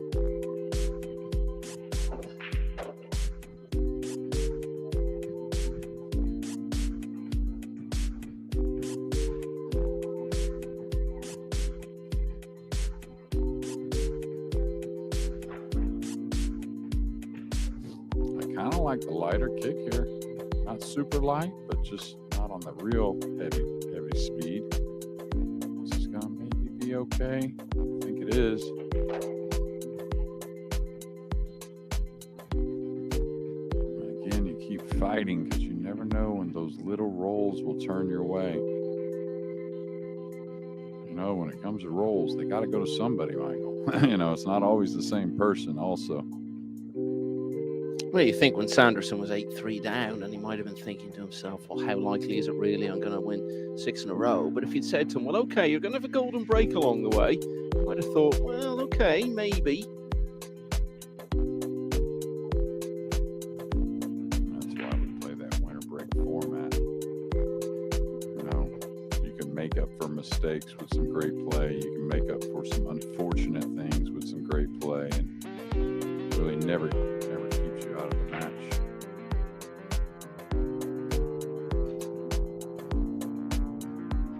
Another light kick here with the 7-8. Yeah, trying to put him behind it. Probably making it was. Does have a look at the purple. Probably maybe been in a better position if he didn't make it.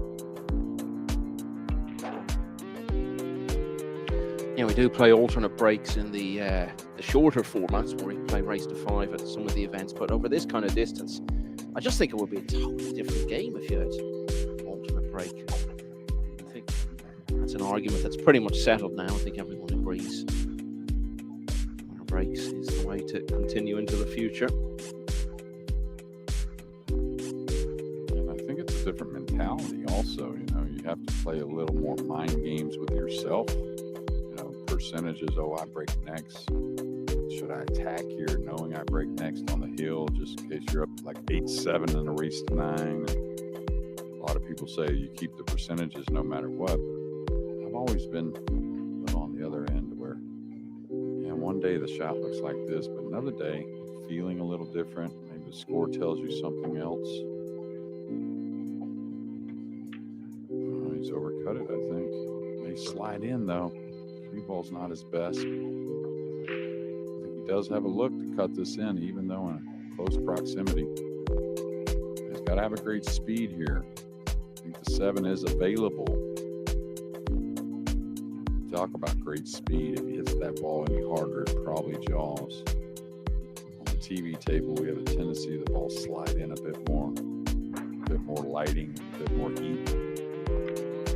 Another thing it's not practiced on the early practice days prior to the tournament. So is this going to be the moment when Sanderson's recovery, his late charge in the match, is halted by Labutus?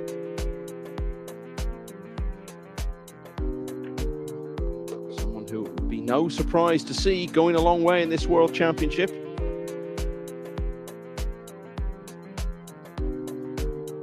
Almost pulled off the turnaround from 8-3 down himself earlier today, got it back to Hill. Led 8-3 in this match. Yet Sanderson at that point needed to win 6 in a row. Got a couple back, then had a golden break to take it to 8-6. That rack was as short as you can possibly get. This one has been much more of an epic. The drama may not quite be over yet, because this the 9 Labutus would have wanted to leave himself for the match.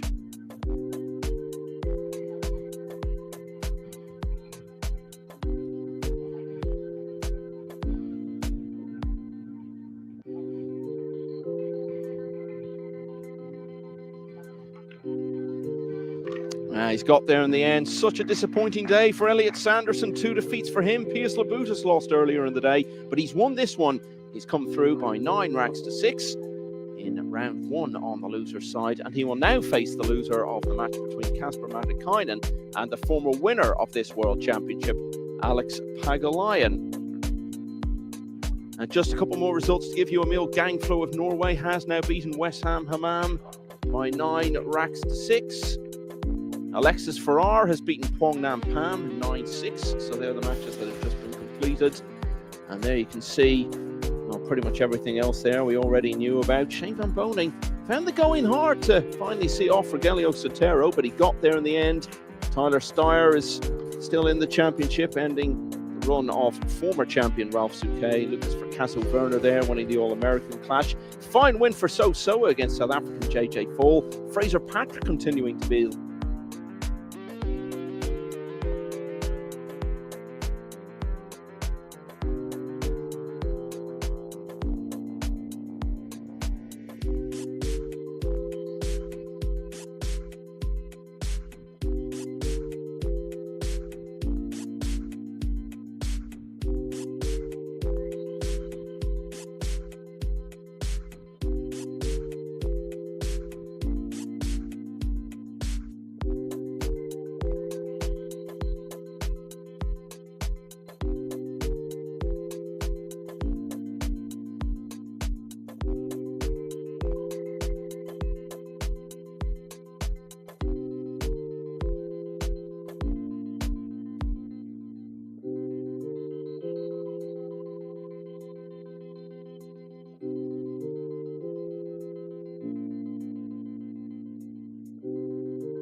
Extension.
station.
Take it out. It's not on there.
No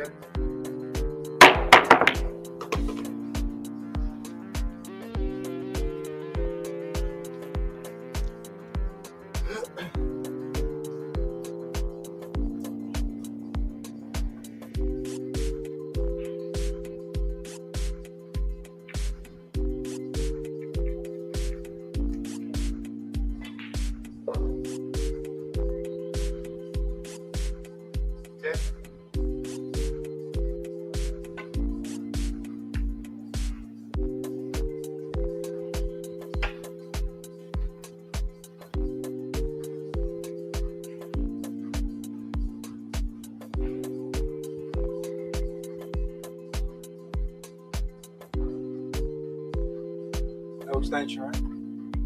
Do I have extension? No extension.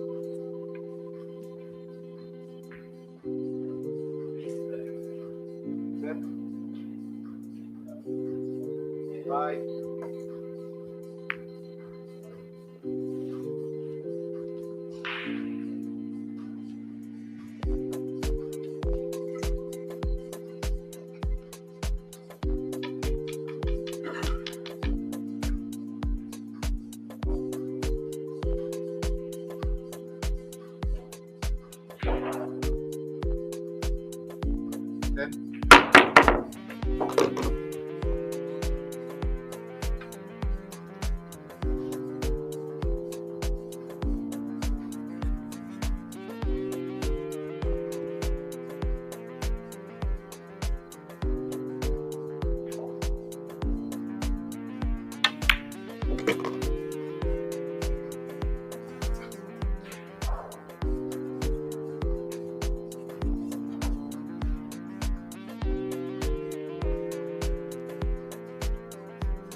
Push-ups.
Bye.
Okay.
Bye.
Have an extension?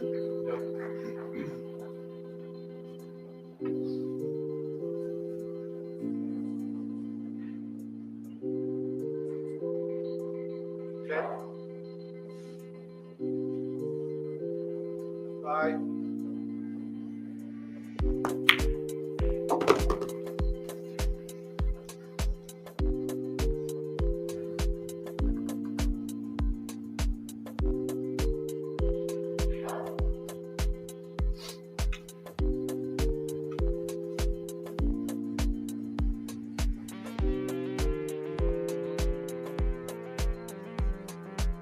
Okay.